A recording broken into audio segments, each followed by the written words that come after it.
Well, good morning. We'll get our goal setting meeting for April 11th, 2023 started.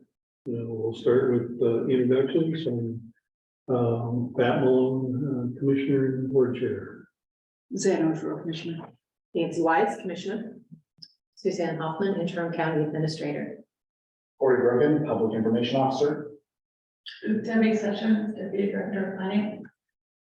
Juan Harkowski, Meeting Recorder. And online.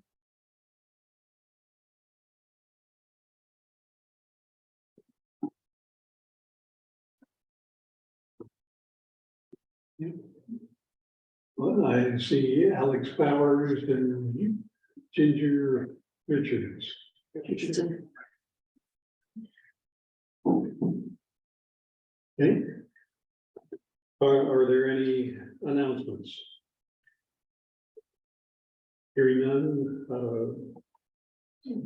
I think we have a change to the agenda. You want to handle that? Sure. Item 3.5 will be removed. There's not an update for today. This is actually away from the office. But I will take her 15 minutes, add it to my county administrator update. I do believe that Rick may be tacking on an item to that, so I'm going to share that time. Okay. So with that change, I'll consider the agenda approved and we'll go to our discussion topics. 3.1 strategic communications update. Okay, thank you, Commissioner Malone.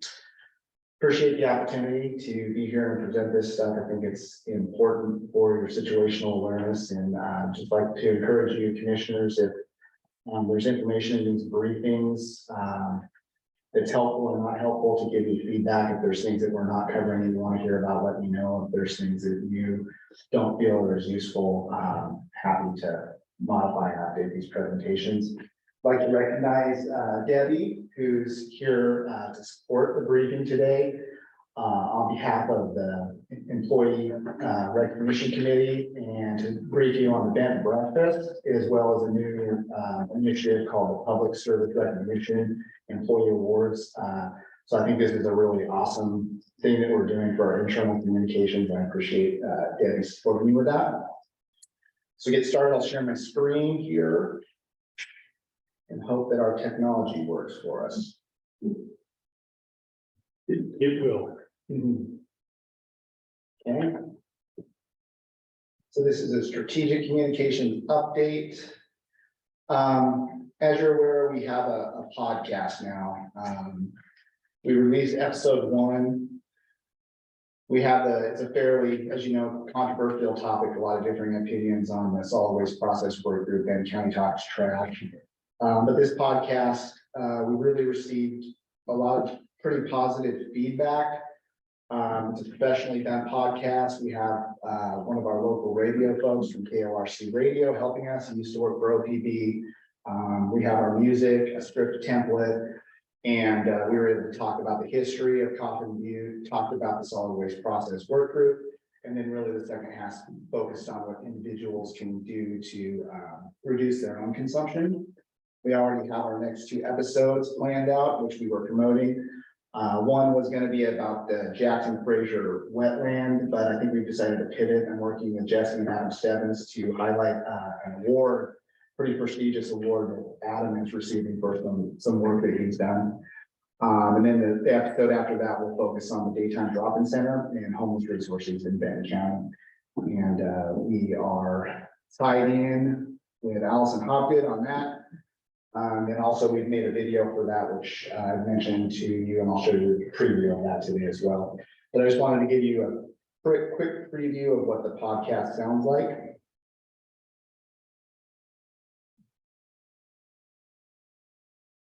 Looks like our sound might not be working. Oh, here I have to change a setting on my computer.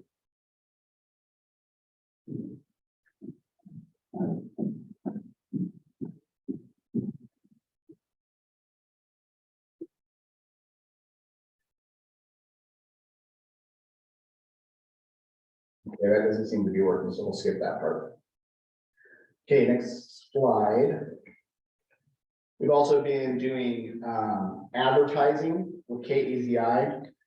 There were some ads I wanted to show you. They're pretty brief. We'll see if the volume works. But one of those is a hiring ad. We've been coordinating with the Human Resources Department on that. These are all very affordable. They work well within the PIO budget, which I've been tracking. And we work with the Community Development Department for the solid waste process work group to do an ad for that. And also we have some grant funding that we've been working with Brad Dillingham on doing some advertising for public transportation, and specifically right at the bat, which I'll mention we're developing a publication for. We've already developed it. We're waiting for the prints to come. And that covers three things: the Coast to Valley route, 99 Express, and the ballot program. There's three separate trifolds for that. So let's see if we can play one of these.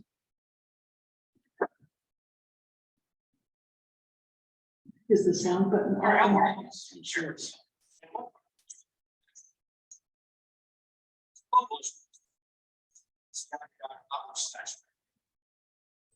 That's the hiring ad.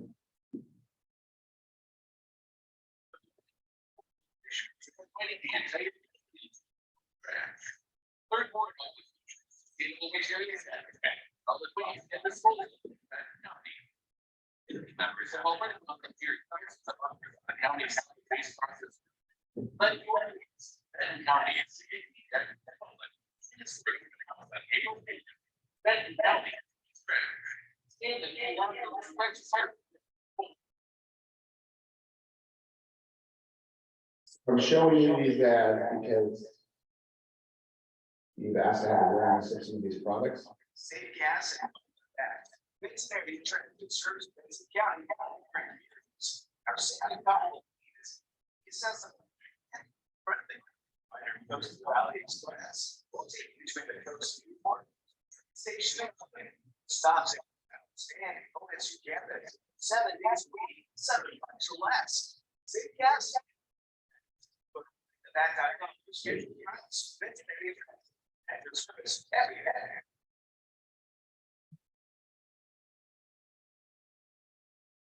Now I have to turn my speaker off. So I wanted to show you those products for awareness, because I know you've been asking to see some of these products. So one of the things that we've been doing, we didn't quite have it fully developed, and now I think we're in a good place with it, is what we call our product tracker, which I'll send to you all after this presentation. So if you want to go through and look at some of the products we've been producing, you can do that, whether it's the podcasts, commercials, information that we've been releasing to local media, and other content that we've been producing. Slide. As you know, we have developed some challenge coins. I wanted to bring this up real quick. You all saw it. We presented one to Speaker Rayfield when we visited him last week. These are very popular in certain communities, whether it's law enforcement, military. Typically in the military, which is where I kind of learned about challenge coins, because I myself get excited when I find out there might be a general in town or something like that, and I really want to try to work even harder just to maybe get one of these coins. But and we collect them. But really what it is for is to acknowledge a special achievement. Traditionally in the military, that was presented by a unit commander to someone within the unit for a special achievement. So these challenge coins are something that I wanted to get for our program as an internal communication tool, to be able to reward employees, but also folks out in the community or stakeholders who have accomplished special things that really help support Benton County. So I'd like to offer this to all four of you. If you'd like some of these coins, if you have, to present to folks, then please feel free to let me know, and I can give you some of these coins. Okay. Again, I wanted to go over some of our upcoming events, and specifically the Calapooya Open House.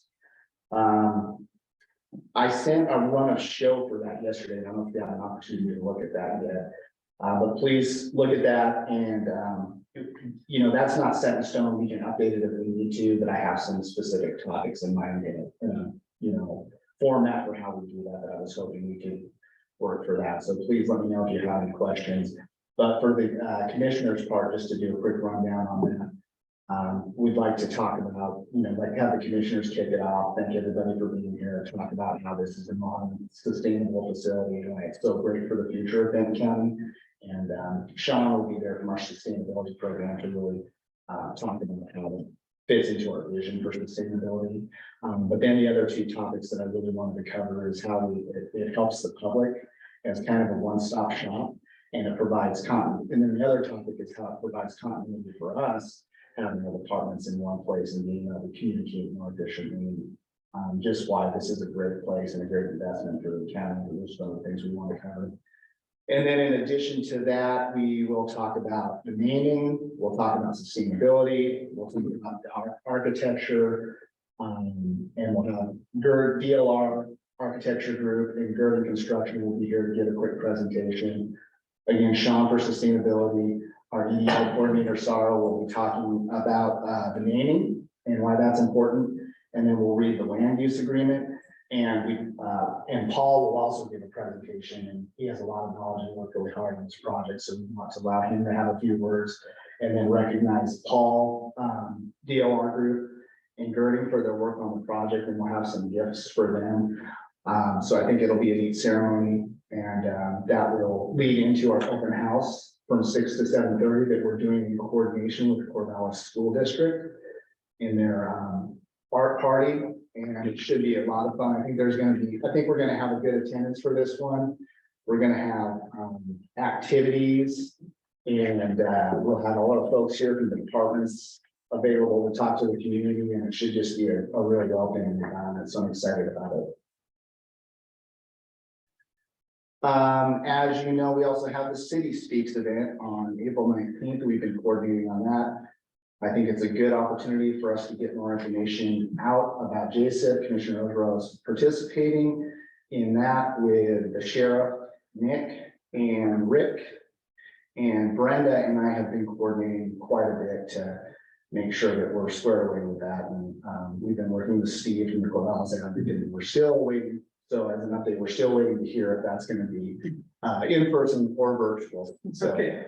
But we're going to be able to do some preparation in advance and kind of, we know what that scenario is going to look like. So I think it's a good opportunity for us to, you know, present our information and try to be clear about what we're trying to communicate with our JSIP project. We're at the Philomath Frolic this year. That's a new event that we haven't done in the past. So want to continue to remind you commissioners about that. If you'd like to come out and join us for those events, we really appreciate that. Benton County Fair and Rodeo definitely will be there again. And we're also working on, for lack of a better way to describe it, beefing up our display. So I think we already have a photo booth, and we have handouts, and we have games for kids and prize giveaways. But we're trying to make that display even more welcoming so the public, and we already get a good turnout on it, but I just think it's a great way for us to be able to interact with the public in a positive way. So we're continuing to look for those types of opportunities within our communications program. Same footprint, sort of space. Yeah, same footprint. It won't be any less, and the Philomath footprint is similar to what we have at the fair as well. We'll have our photo booth out that one too. So yeah, it should be a lot of fun. We have 2 games for the kids. We usually coordinate with Human Resources Department so we can talk about job opportunities. And then depending on what else we have going on, we might have some handouts for them as well. We provide, you know, we might show people our bat trifolds or our flooding. You know, we can bring some of our publications with us as well. And so it'll be the same footprint, other than at the fall festival, we don't in the photo booth. So we can consider doing that. And we've been working closely with the fall festival. We have a good connection there. So We will definitely be at the Fall Festival. I've already confirmed that they have a space for us. Which is great because that always also contributes to our organic subscribers listserv. I think just from going out to events, we've added approximately 750 people to our listserv, which is much higher than what we've had drop off. And I'm also excited to say you may be interested in this, is we combined our lists, so we have a listserv up over 11,000 now. We've actually, I'm really surprised at how few we've had drop off those lists because they're subscription and opt-out lists. So I think it's something to be proud of, and it shows that there's a demand for that information and that people within our community want that communication. I think we need to continue to charge forward with our communications and being transparent. I think the community has showed that there's a demand for that. Especially in the absence of subscriptions to the Gazette Times, I think that the list service become even more essential. And I agree, there's an appetite. Yeah, and I mean, with that said, though, I would definitely, we continue to work hard with our media partners too. Yes. Try to be supportive of all of our local media, whether it's the Gazette Times. Absolutely. And we advertise with the Gazette Times. We have a lot of stuff that we put in there, but all of our media partners, whether it's the Alsea Valley Voice, we have a connection there. With our Philomath media partners, the Gazette Times, our community radio, KORC. So building and KDVI as well, and even Mid Valley Radio. So I think it's really important to try to really see that as a partnership, and that's what we're working on. So recent events. We had our open house for the solid waste process work group, which I was at, and we released some products for that. I would say, from the perspective of our community development team and the public, that was very positive. I mean, the folks who showed up, there's maybe approximately 50 people there. It was fairly well attended, and just a lot of good information sharing, and not a lot of positive energy, which we were happy to see. So, you all three know that we visited Representative Rayfield, so, and I think that went pretty well. It was a good opportunity to really thank him, and it seemed like he appreciated it. Well, I think that was great. It took me a while to figure out that this was in lieu of what we did for our DC electeds last fall.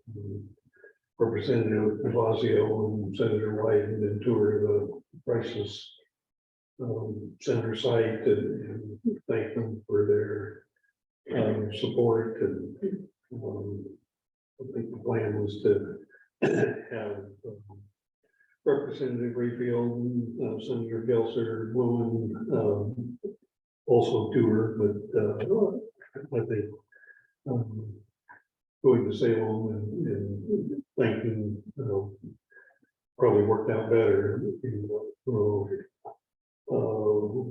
Local representatives know the site, and so not as important to have a physical tour there.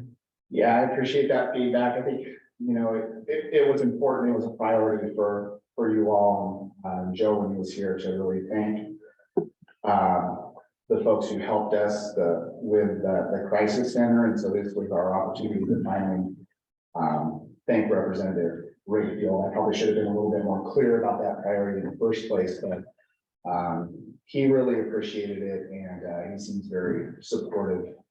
So I was glad that we were able to visit him, and they accommodated us.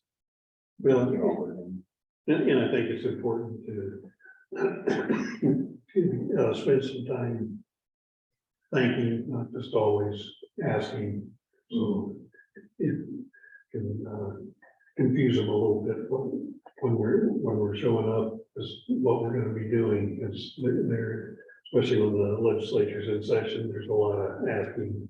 Yeah. And I think it was help balance that out. We appreciate you even when we don't want to. Yeah, we really want something.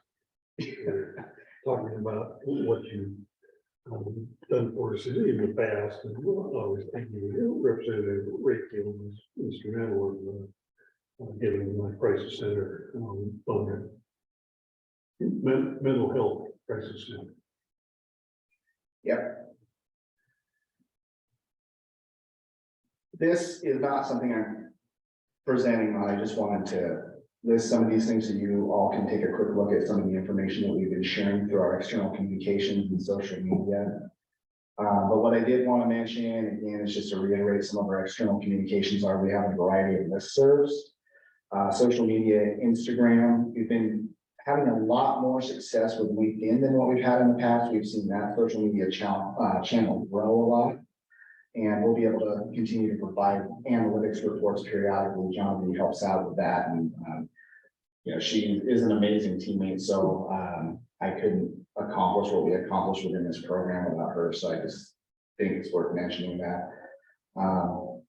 Nextdoor, another great resource that we have. We can really touch a lot of people that way. Everyone who's subscribed within our county, we're able to reach out that way. We've done mailers, we've done advertising, Instagram, Twitter. Those are some of our other social media channels. So a lot of this information, when we release it, we get it out through most of our channels, depending on what it is. If it's more important information, sometimes we'll push a little harder or possibly even advertise. But those are some examples of things that we're putting out. Here's some more examples. And then also the thing I wanted to mention with this is that we do have an editorial calendar and a project list. So we can be deliberate about the information that we're putting out. One of the things I've also been thinking about is trying not to oversaturate our accounts, because I had all these plans about how we would want to carefully share information. But now, and this is a good thing, a lot of the departments are coming to us to work with us. So, to share information that they want to get out from their department. So we just need to really think about how we can prioritize and balance information. But for the most part, we've seen growth on our channels and not dropping off. So I don't think that oversaturation is hurting us at this point, but it's something that we need to be mindful of. A couple of videos. We did a community daytime drop-in center video, and if this works, I'll give you a quick preview of that.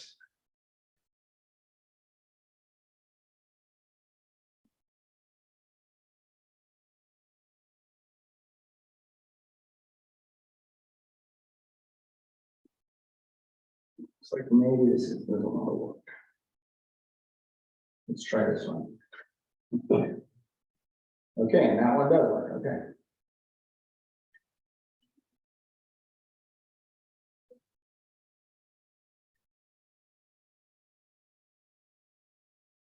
Oh, it's not. I'm going to share my screen.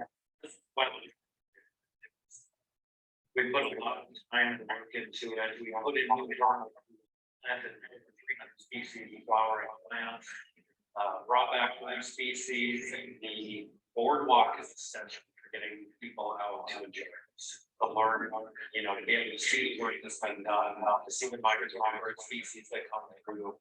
This place is like a little gem, spring for flowering plants, spring flower lovers out there, and it serves a purpose. Jackson and Fraser Creeks come together, and this is the system that helps have that water and clean it and create a really healthy ecosystem before that water goes for well out of river and other water supplies. Demasiado importante porque es un área de mucha relación en esta zona, es muy importante. Bueno, a mí me gusta mucho venir con mi familia, con mis niños y esposo en el tiempo de que está el calor, es muy rico. A veces en nuestro parquecito es un poquito difícil poder caminar en las tablitas que están desbalance.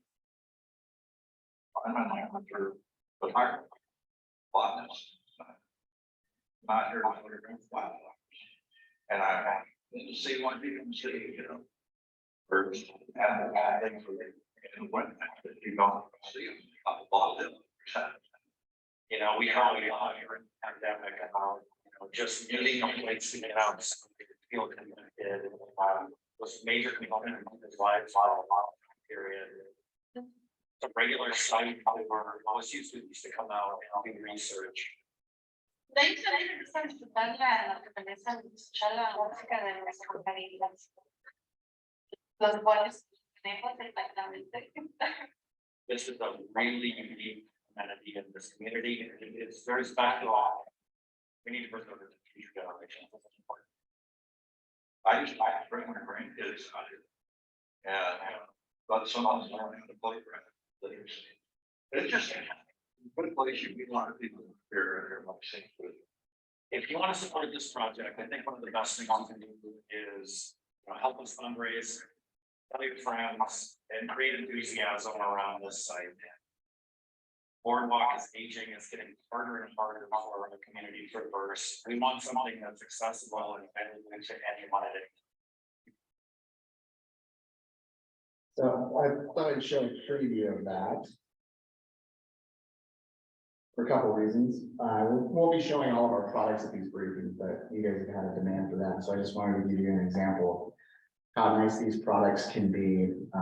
And they just have a great value, especially when we socialize them the right way. And we did this in coordination with multiple departments, which I'd like to mention that as well with our Parks Department and our Health Department. So it's really a coordinated effort to make sure that we're getting it right as well.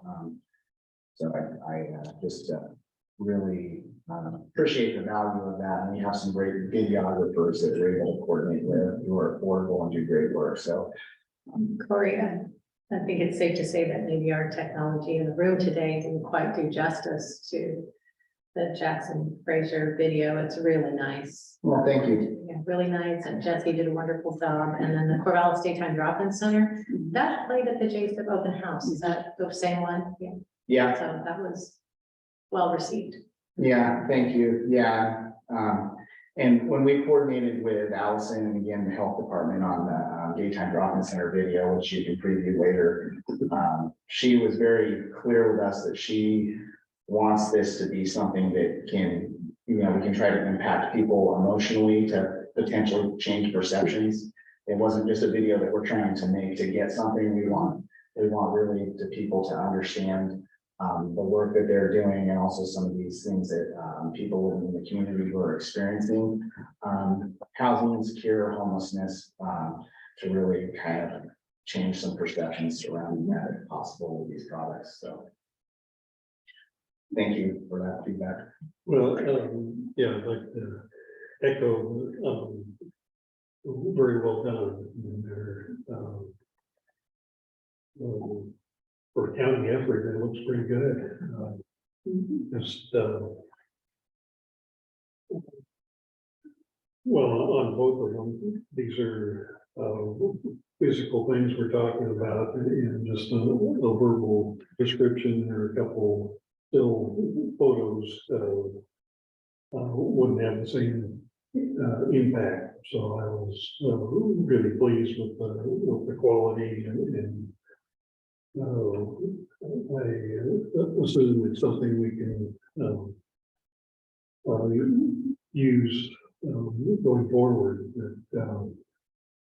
And on the Jackson Fraser, what I like to talk about is, well, just across the highway is 150 acres that Greenbelt Land Trust owns, Owens Farm, and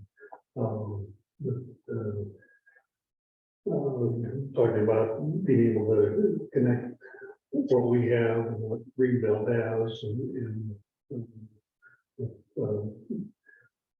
hiking trails and so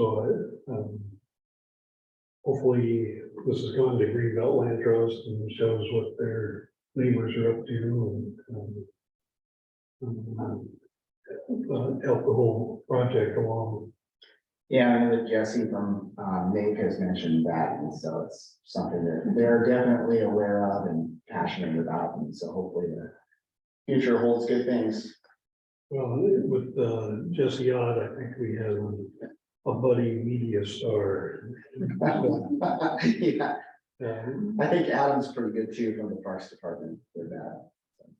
But that's an important thing, is to identify folks who enjoy doing that and are good at it, and then they can really help be those subject matters who are kind of the faces of our organization. It's important. But I did want to mention also that we have another one coming up. And these are affordable products. They're, we're out there shopping around and making sure we're getting a good deal, but we're working again with some grant funding with our Public Works Department, Laurel and Shay on a non-lethal wildlife deterrent video. We're going to go out to a couple farms, and I suspect that that's going to be an excellent product as well. So I'll look forward to sharing that with you all.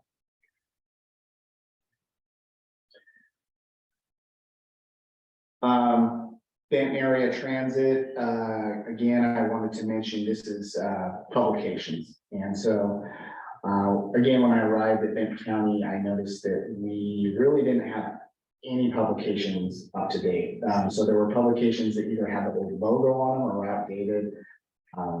At least that I noticed, there may be some, but I didn't see any. And then other publications that I kind of feel like, well, eventually we should have publications for these things. So that's, again, something, if there's funding available, that I want to continue to focus on updating our publications. We have grant funding, again, through the STIF grant for Benton Area Transit, and I've been working with Brad. So as mentioned before, those publications are done. We're just waiting for them. But again, I'd like to work with the Parks Department next, because I think they have some funding available to do an updated publication for County Park. So that, I'm looking forward to that. I think that'll be, people will be interested in seeing that, and it should be a really nice product. I share one piece of feedback that just was meaningful for me. I believe now kids under a certain age, right? Is that correct, or is it just to the coast, or? We can verify that information. Let me verify with Brad. I think that's correct. Yeah. So for me, thinking about, taking my kids to the beach, I'm like, well, it's kind of inconvenient to take a bus instead of driving my car. And if it's gonna cost $40 for all four of us, I might as well just drive and buy the gas, right? But to know that I can save $20 by my kids being free, that's meaningful for me. Yeah, and I appreciate that feedback. I mean, it's an excellent resource for the community, and that's kind of where Brad and I are at right now, is a lot of people just don't know about it. Yeah. So if we can just even get them on there one time and they're like, wow, I really can go out to the coast and go to the aquarium or do whatever the family wants to do, and it's so affordable, then hopefully more people within the community will take advantage of that opportunity. So, and transit in particular, I think needs promotion. COVID and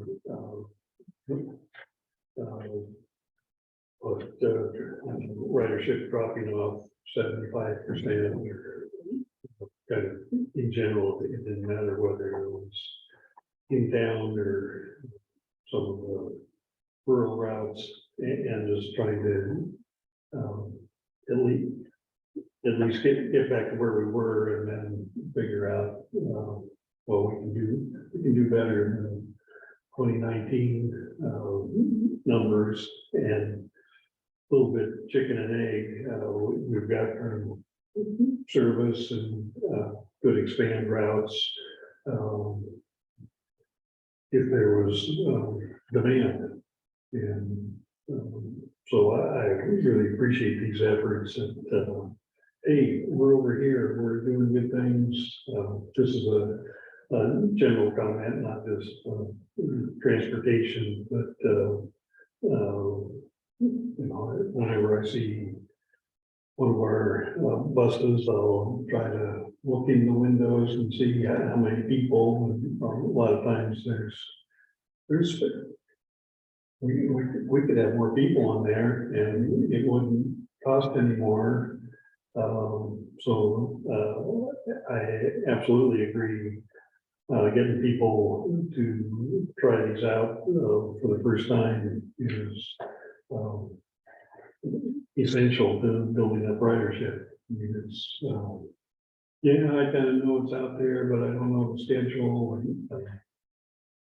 And the other thing about the Coastal Valley is you can get the Sweet Home. I mean, there's, like 5 different, transit providers to go from Newport to Sweet Home, but, and there is, online, information on, kind of one-stop shopping, so it's not just in our area, it's, extends well into Lynn County and can be, if you know the schedules, it can be fairly seamless.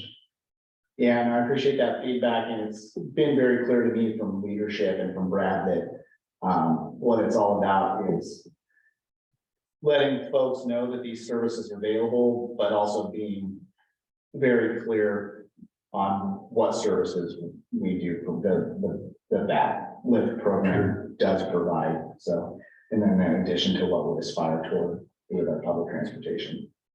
But in some sense, I don't care who's providing the service. I need to know what it costs and what the schedule is, and does this fit with, does the schedule fit with my plans? You bring yourself in the shoe of a constituent, right? Yeah, Yeah. And I'll try to remember to, next time I brief, I'll bring in those publications so you can look at them. Maybe you have the schedules and the maps on. So next one, we're almost done here. Training, one of the big training that we've been focused on, we've done some media training. But plain language, especially with our communicators, and then especially with the website project. So folks who are contributing to the website have that plain language training. So in theory, this is really pleasing to look at this material the way that it's written. It's easy to read, and even though different people are contributing, it sounds the same. And it's simple and it's easy to understand, but it still doesn't insult the intelligence of folks who have a higher education level, even though we might be writing at a common grade level, whether that's 7th or 8th grade. So that's sort of what plain language is. There's a lot more to it, but we have some great training resources for that. And it's something that everybody can learn, and it just makes it easier for us to read and understand government communications. So wanted to mention that. Communications planning, again, I've mentioned our editorial calendar and our project list. So I wanted to bring this up again because I encourage you all to let us know if there's certain things that you'd like to see highlighted, so we can get that planned into our schedule. Working on communication plan and socializing those correctly. We started with the internal communications plan and we coordinated with human resources on that. And so we want to socialize these plans with department directors as well, but one that we're working on right now is our strategic, well, we're working on updating our media policy, but that will be part of our overall comprehensive communications plan. Will also be our media relations plan.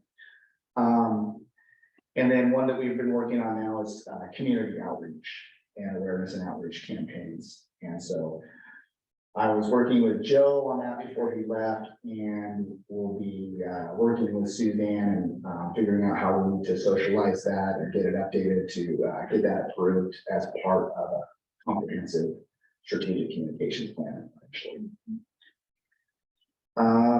And some of the other things in the comprehensive strategic communications plan could include stakeholder communications, could include business and industry communications, definitely should include crisis communications. So those are some of the things that we'll need to work out and coordinate appropriately, because obviously if it comes to something like crisis communications, then we're going to want to coordinate with emergency management, health, and other partners. We need to vet that information or help us develop the information, and we can just add it into our own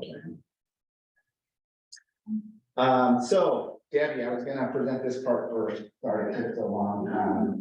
You're the star of the show on this one. So good morning, everybody. good morning. As you all know, it's been several years now because of COVID, we didn't have the Benton breakfast. And so this year, we're bringing it back in person. The Rewards and Recognition Committee has gotten a little bit of new energy in it, and we wanted to kick that off with this year's Benton breakfast. So we have kind of changed it almost full scale, really. There won't be an a cappella group. And so really what we're trying to do is honestly and sincerely recognize the work that our employees do. We know that engagement has been a struggle for the last couple of years. Burnout is incredibly real. And so within a budget, we want to be able to let everybody know how important they are to our organization. So this year's Benton breakfast will be at the auditorium like it has been before. You hopefully got the email from the Rewards and Recognition yesterday, I think. So as I mentioned at the leadership team a couple of meetings ago, it's a superhero theme. And so we're making sure that people know that they are true superheroes. That's, and I sincerely believe that. I really do believe that. Along with that, so we'll have breakfast. We've made sure that there are vegetarian and vegan options within there.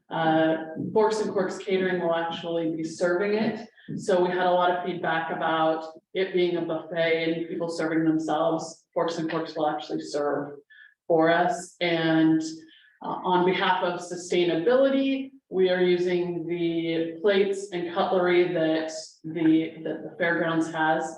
And I'll give another shout out to Forks and Corks because they're going to wash all the dishes for us and we don't have to, which is fantastic. So we will start it with a welcome.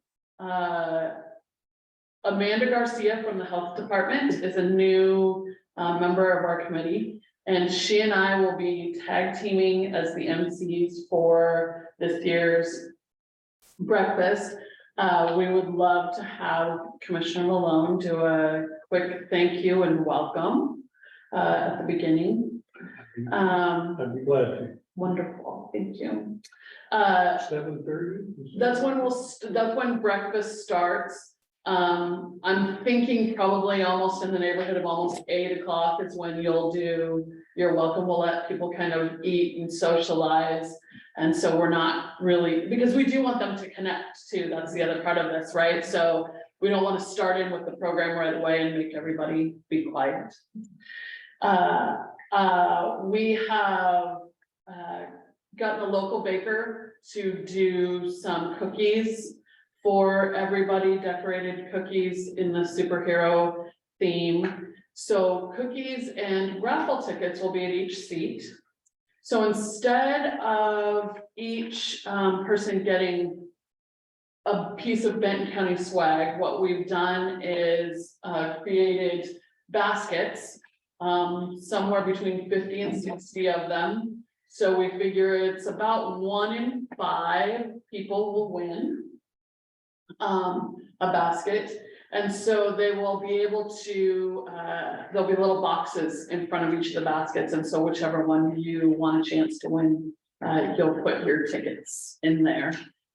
So we were able to do that within the same budget as the piece of Benton County swag. And I think the employees will like this a little. The prizes are a little more robust and they get to kind of choose what they want to win. So probably the biggest and most, at least in my mind, again, most exciting piece are the public service awards. And so I know Corey had kind of started that conversation before I got onto the Rewards and Recognition Committee. So I almost kind of thought this was my idea, but apparently it wasn't.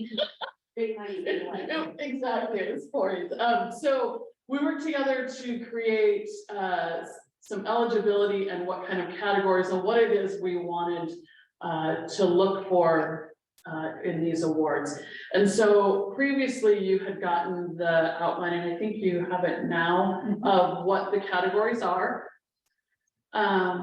And what the eligibility is. And so the idea is that after this meeting and we get some good buy-in from you all, that I'll be sending out an email to let everybody know about the awards with a Survey Monkey to do nominations. And then I'll have the Survey Monkey link on the B as well.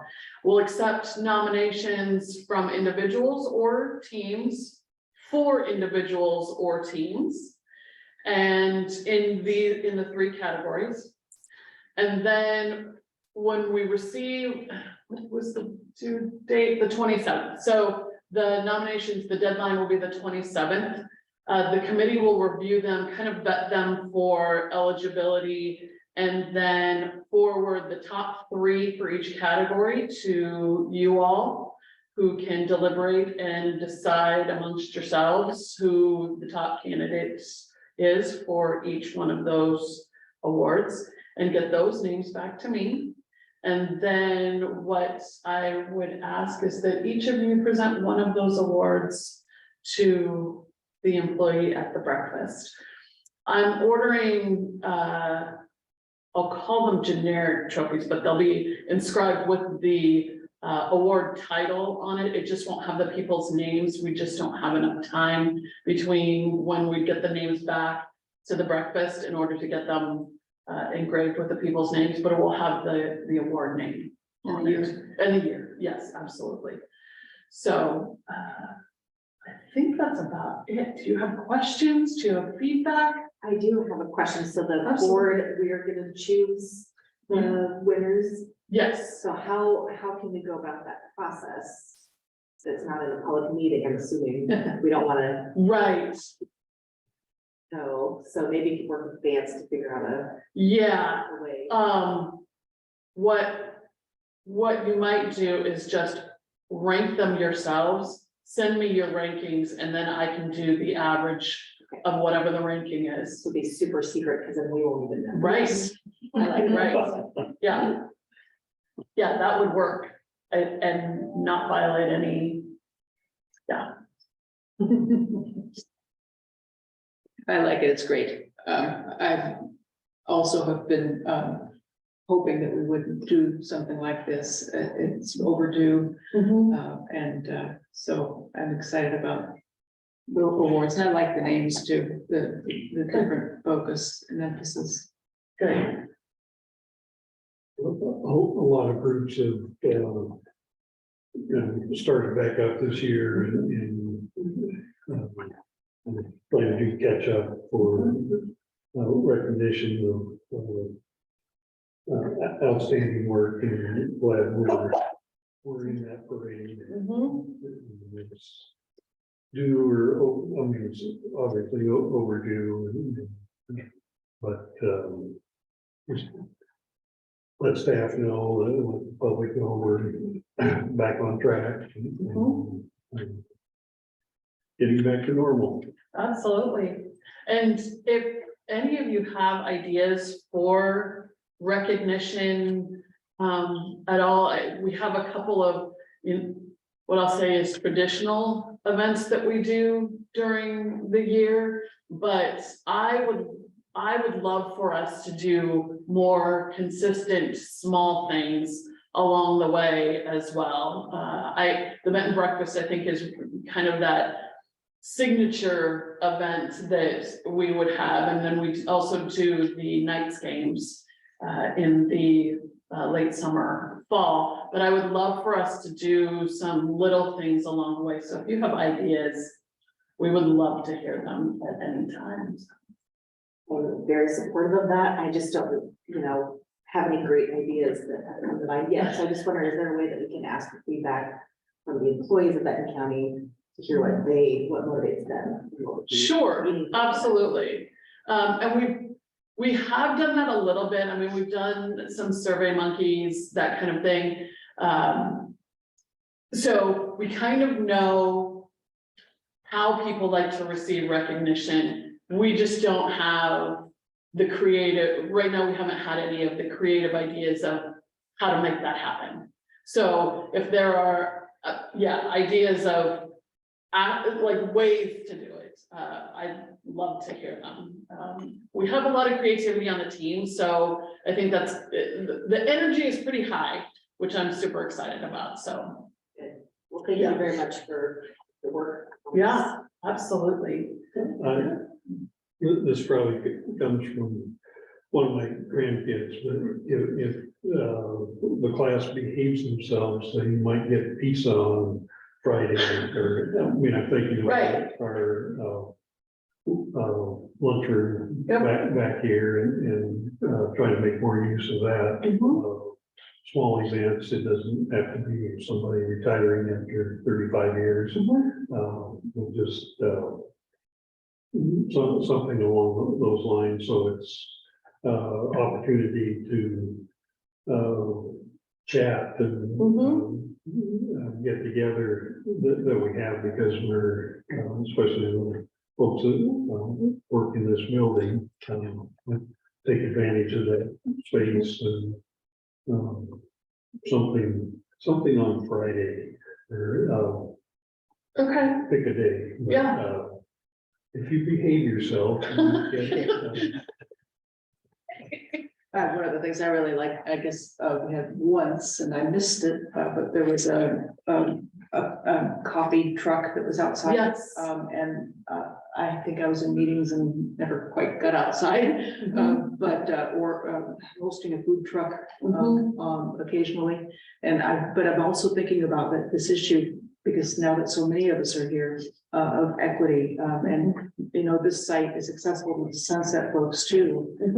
But there's Avery and the sheriff's office and the DA's office, and we have to also think about how to be inclusive of the rest of everyone. Yep.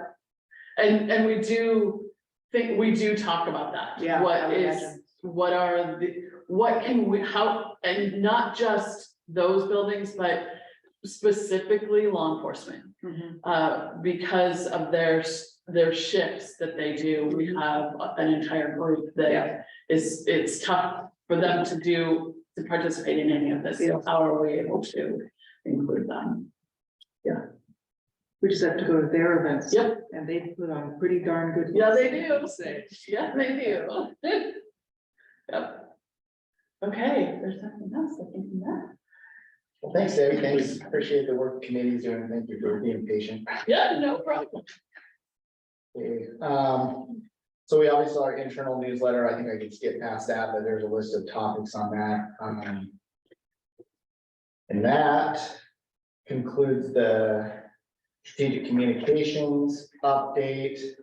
I don't know if we're behind schedule. I see a lot of folks here, so it sounds like we may be behind schedule. So I think with the next briefing, I'm going to try to run through it very quickly. I was gonna suggest to put that On the next one, on hold and maybe, speaking of law enforcement, skip down to 3.4. Is there any reason we can't? I would just, let me just say one thing on it. I just want to let you know that typically we would read the pop proclamations earlier in the month, but we've been doing some coordination for the program, which I can share next month. So we will have 3 or actually 4 proclamations, because April's one of our busiest proclamation months, that we're reading next week. That'll be on the agenda for next week. Well, we can circle back to 3.2 and I think that's worth having a discussion, but because we are behind schedule. John, is that okay? Yeah, that's fine. Law enforcement goes next. Yeah, They'll be quick, I'm sure. I like to be quick. They're We'll catch you up. they're an efficient group. Come on.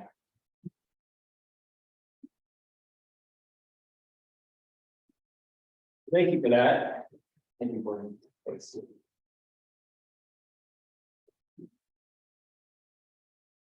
I'm Under Sheriff John Rogers, the Division. I'm Dale. And thank you for having us here this morning. On behalf of Sheriff Van Arsdale, I'm here to request a exception to County Code Chapter 2 for a sole source vendor. We'd like to purchase Motorola radios to go with our Motorola radio system. Kind of redundant there. Little history, the Sheriff's Office switched to Motorola radio system in 2010. We've bought Motorola radios since. All the other radios that we have are Motorola radios, and in order to continue to have interoperability and have use the hardware and the software that we have, we need to continue to purchase Motorola radios. This is one of 2 purchases we intend to make this calendar year, so the second purchase would be in the next biennium. So we'll be using Motorola sole source for both of those purchases. In a nutshell. If we approve this exemption, it will automatically approve the future one too for next year, right? It's included in this. So, yeah, I included it in here because we're gonna turn, the POs into both of them at the same time, because we're getting a discount by buying so many, at one time. So, yeah, so part of it's gonna be on this budget for this fiscal year, and then we'll purchase the rest of them, shortly after, the biennium starts on July 1st. So, Very good, thank you. I guess, what other company is in the radio business or? For instance, a lot of fire agencies use Harris radios, which Harris makes a radio that is 700 megahertz, but it's not what we already have. And so if we were to switch vendors, we would have to replace all of our radios and all of our software and other hardware that we use to program and maintain our system. So. And we get good service from Motorola. We do, as being parts of LBRIG and LRIG, Motorola is the system user agreement. And so they give us a discount on the radios because of the contract we signed with them to maintain the radio infrastructure for the Southwest 7. Any other questions? Go ahead. I move to approve order number D 2023-042, authorizing the use of a sole source exception for the process described in BCC 2.275, contract with Motorola Solutions, Inc. for mobile and portable radios for the Benton County Sheriff's Office. Second. All in favor, say aye. I Right. Motion carries. thank you. You were very efficient. Thank you. Thank you both. All right. You didn't do the excellent. Thank you, Wilson. Can you get there? Yes.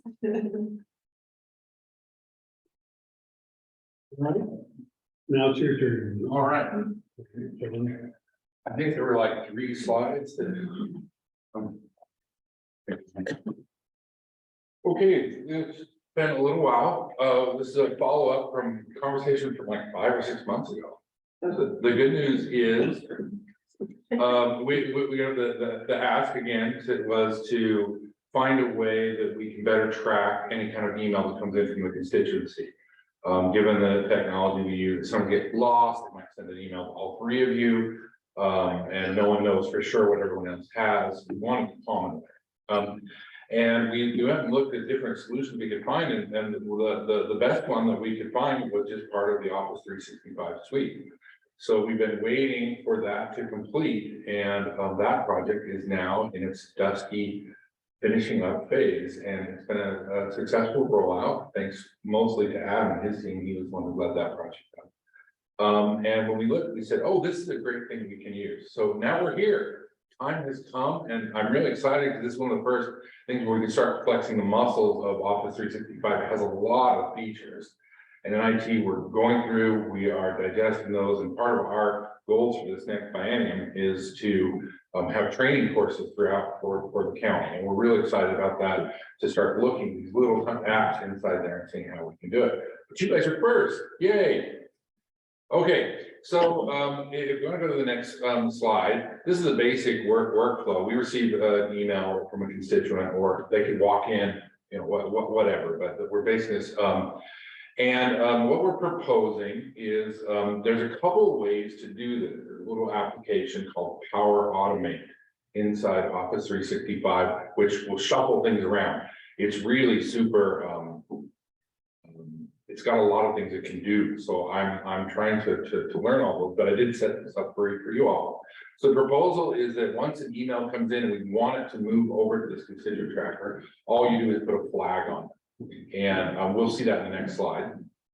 Once that email has been flagged, it will immediately move over to this tracker we're going to look at. And it will bring all of the attachments and all the text of the email. And we can set it up, for example, so to tell us who sent it over, where we got it from, and we can do some other little tricks like that.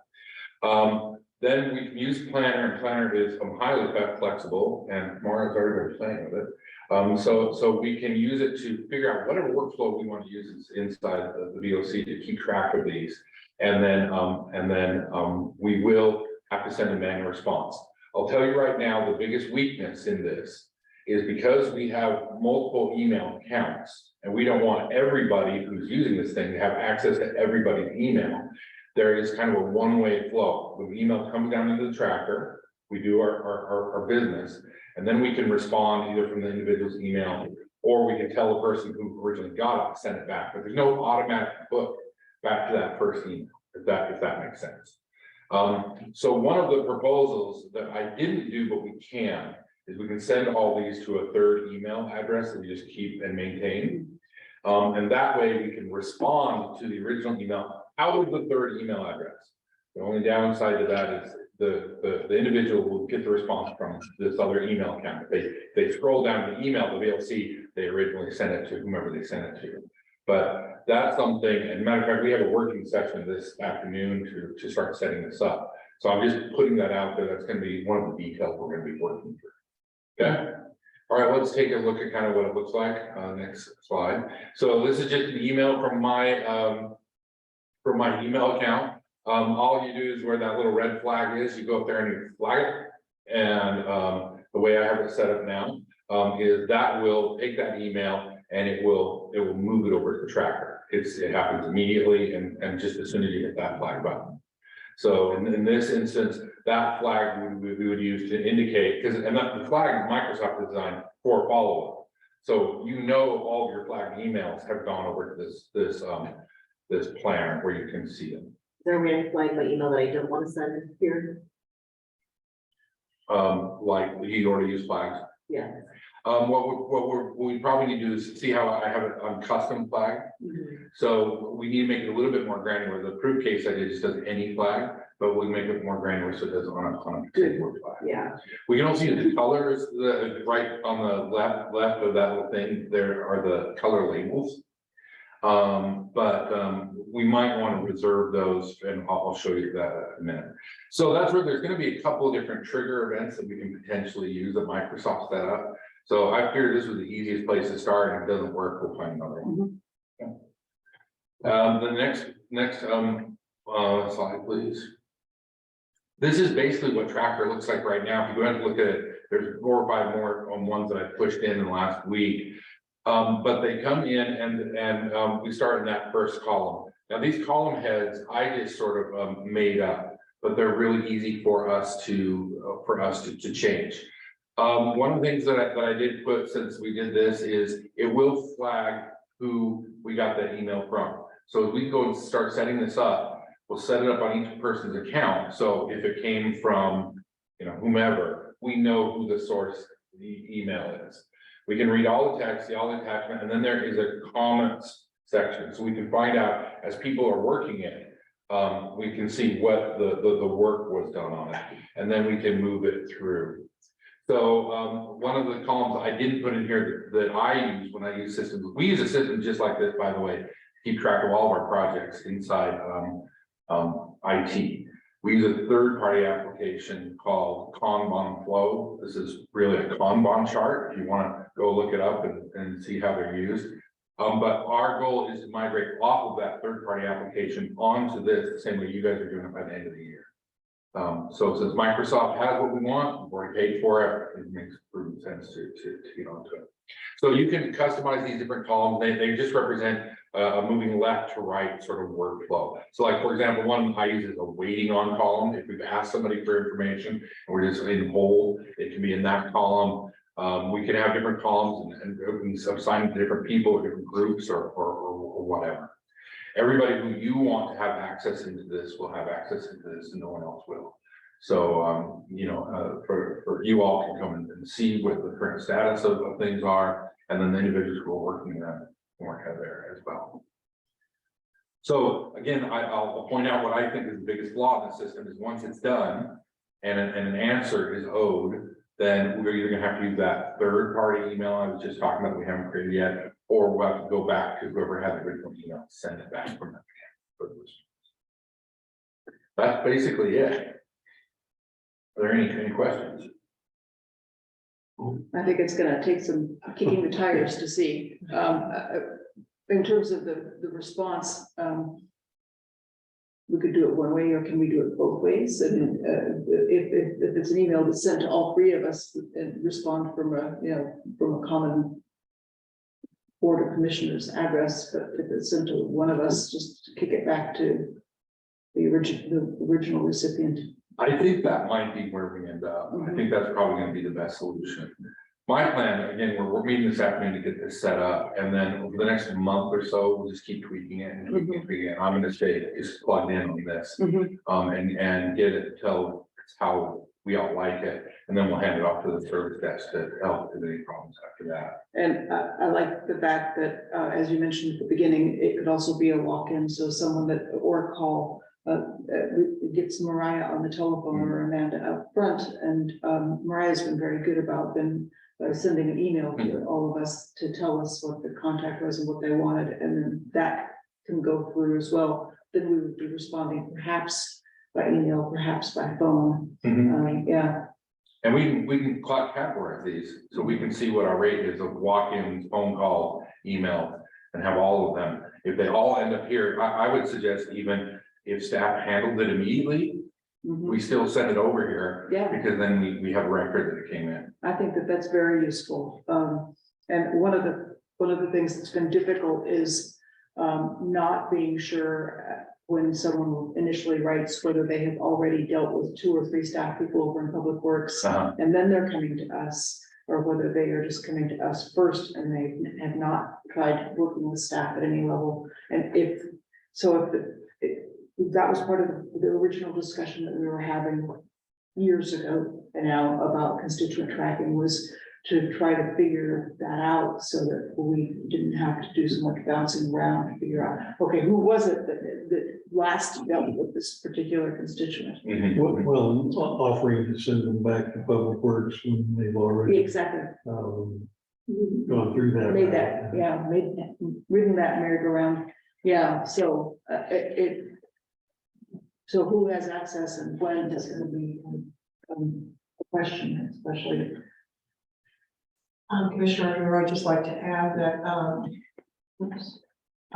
Mariah and Eric and Milo are kind of going to be our key people in terms of the customer service. They both have quite a bit of experience in that area responding. And they are doing some work on developing how they think this might, in a way that might effectively lay out in terms of tracking these. And one of the things that we have discussed is, where when we get that kind of an inquiry where it's an issue that's clearly in an area of the department, where they will take that step to reach out to the department, send the information, we'll have a track, that we're reaching out to that department to try to get that background for you. Of course, we don't even have to do that reach out. Exactly, we're trying to Doing take now. that away, so, and have them kind of perform a triage, if you will. Yep. So we'll be looking at those, doing that triage, reaching out to the department, is there a history? How can, are there documents, has there been any written communication? What's gone on, what's the status from the viewpoint of the department? Then we can bring that all to you, so you have that background, and you kind of have a history of what's already occurred. That's fantastic. And there is another project we just launched, that is to get on the agenda here, we use Laserfish right now. Mhm. And, that's kind of cumbersome. We are now, we're getting the requirements right now to move that into Office 365 also. And the reason I bring that up is because in that project, we're engaging all the department heads. So, I think we're gonna discover some things that will help us improve this. And eventually, it's kind of all just one workflow, you know, how do we manage this communication down, get feedback, roll it back up to the top. That's the problem we're trying to solve. That's excellent. So Derek, I've asked him to start gathering the initial requirements. I've told him that's his top priority right now, so he'll be contacting you guys soon. And that Laserfish costs us about $800 per person per user, so per year. So we're, you know, having these department heads that have to have a license just to do that. So to me, it's a cost savings operation, but I think we can do it better. Mhm. Laserfish has other uses, of course, within the organization, but yeah. It does. It's not a perfect tool, I know that. No, it is what it is, and I'm not sure if you are aware, we kicked off a whole Laserfish initiative we're going through with, each department has a representative, we're going through every month and doing a top-down analysis and making them reboot all of their, the documents they're putting in. And what Laserfish is one of the reasons we have, it's a good program for what it does, and it can achieve Department of Defense level, and basically storage and security, but you have to do it correctly, and we're not. In many cases, we also have a lot of documents we're just dumping in there. So the problem is they encrypt them in a proprietary way. If the company was to ever run into problems, that could leave us exposed. It's not something to really worry about, but from an IT perspective, we don't need that level on many of our documents. That's part of this year-long initiative, is to yank them out and just keep them inside the Microsoft file service. And of course, Microsoft has improved many of its controls. So work routing, getting signatures, getting approvals that way are now really well built into Office 365. So we don't have to use third-party apps. And the fewer apps, the easier all our jobs are. And cheaper. Yeah. The, my biggest question with Laserfish is that it's our main method of storage of, our board history. And, you know, ever since, there are layers, of course, we go back far enough, and there is no Laserfish. But searchability, and being able to put together a record. And so if we can, whatever system is simplest for everyone to use, it actually gives us a searchable record of past board decision-making. That's what I'm really excited about. Well, you're exactly where we're looking at. That's one of the things they, with these systems is they have a bunch of metadata, basically tags you put on there. And so unfortunately, sometimes things have gone into Laserfish without that. So the searching, it has to just power rough through searching all the text. Yeah. So that's one of the things we're hunting right now, all the documents that don't have any metadata on them. And they either get them in there, or if they say, we don't need any metadata, then we're gonna migrate them out into just like a shared record. Good. Excellent. Yeah, so a lot of exciting stuff. I'm excited to work on this. We're gonna run into some stumbling blocks, just, you know, but this is, you know, one of my big priorities for the next month or so, and we'll get it worked out. And it's in all of our interests. We all have the same problem, but not as, I mean, you guys have it in spades, like it's a big one for you, but we're all trying to manage that work and hand it down and have things roll back. The other question that comes up, of course, is that if we do all receive the same message, perhaps multiple of us want to respond, and I want to make sure that we can do that still as well, you know, but have it tracked. Yeah, I absolutely will reserve my right as a commissioner to respond to any email that I get. Just, you know. Well, and your own email will still be yours. I think you started playing around with having designates on email. When I first started as a commissioner, the accepted approach was that the chair answered all email. And it's difficult. It works better to, in some ways, to divide things, at least topically, where we have the clear expertise. But, you know, again, if I'm the only one that's gotten an email message in it, I may, say it's about transportation issues, I'm likely to respond with an initial response and say, please follow up Commissioner Malone and with Gary Stockoff. So, you know, I think it's a subject worth discussing again. Well, I think just off the top of my head, if the email's been flagged, like you have received an email and you flagged it, so we know it went over to the system. Mhm, If you then respond to that email, mhm. I believe that I can make it so that it will push that. Be in the response. chain, yeah. Well, and at very minimum, if I'm getting the idea that we do need that intermediate email, Mhm. that's becoming more apparent to me. So at the least, if you respond to the first one, it should send it to the second email account. Yeah, I agree, I think it's important because I don't like to, receive an email and then not respond for a week or 2 weeks, you know, while we're gathering internal information. I want to be responsive and, Right. yeah. Okay, well, excellent. I think like I said, we get started at 1 o'clock this afternoon, getting this thing set up, and we can set them up individually, so they work a little bit for different, so we have some individuals have a lot more power than others if that's necessary. But I'm optimistic that this can at least improve where we're going. If not, then figure out the next thing to do. Mhm. It's great. Well, I have questions, I just don't know what they are. Oh. Looking forward to, office staff, working with this and rolling it out, but I appreciate the efforts. And you started out saying, well, we've been working on this for 5 or 6 months, and I thought you were going to say years. Oh. Because it's closer to years than it's, as far as the idea of, the need. Both that was waiting. We have every Tuesday at 9 in IT, we go over all the projects on our list, and I make the team, we have to do every project. So if the project is just sitting there, we have to discuss it once a week, and it makes so we can't let it forget about it. Make it go away. We have a joke phrase we use, which is proceeding at pace.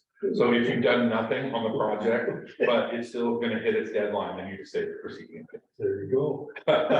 Sounds good.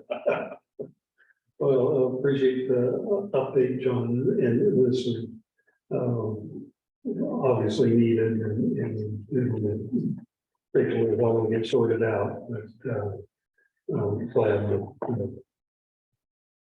that we're getting there. Yeah, well, thanks for the opportunity. And you can be able to have a different phrase when you're reporting on this project. Well, hopefully next time I won't say proceeding at pace. Okay. No, you're already, steaming ahead. Yeah, hopefully. All right, thanks. Thank you. We have a chance to want to take a 5-minute break here. Okay, and then Cory comes back and talk about the proclamation. Absolutely, yeah.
All right, we're, start back up with, 3.2. Review and approve, 2023 proclamation schedule. Corey? Okay, thank you. I appreciate this opportunity again. This is something that we needed to revisit. I presented proclamations information at one of the meetings, as you guys probably recall, a few months back, and then we were trying to get our calendar approved and streamline that a bit, because we have been reading a lot of proclamations, and April and May are our two busiest months. The commissioners provided me with some feedback. It was just some minor edits that you wanted to see on that calendar. So I made those changes. But I also wanted to recognize that this is proclamations effort is in coordination with our admin staff, who are very supportive of that effort and also in coordination with our EDI coordinator. So it might be worth noting, just so you're aware of how our process works. The way that we try to work that process is that the PIO will ensure that the proclamation is drafted 4 weeks prior to the VOC meeting.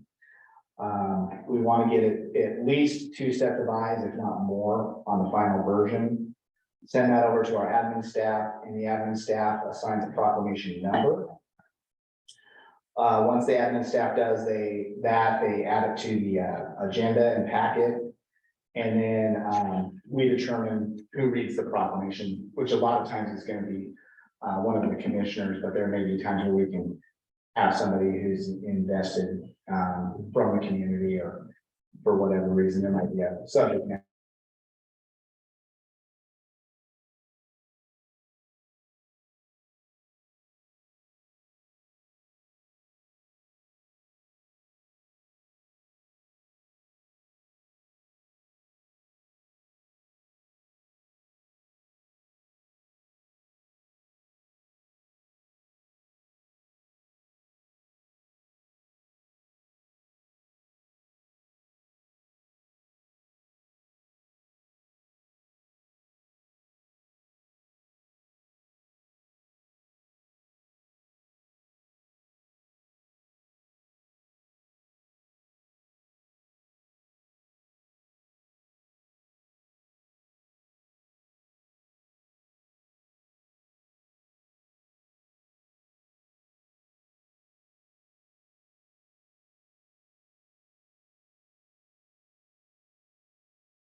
Amanda, can you hear us?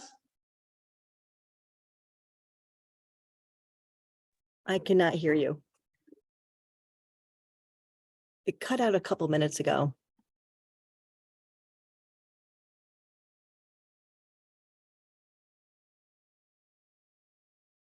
Alan said it's back, and I wonder if you can hear us. Alex might be hearing my voice rather than the room.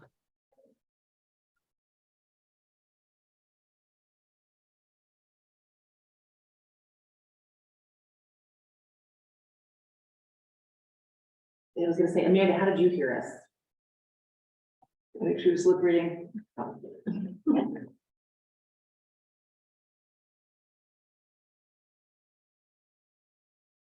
Okay, April says we can see and hear you now. Oh, Good. Sorry, everyone.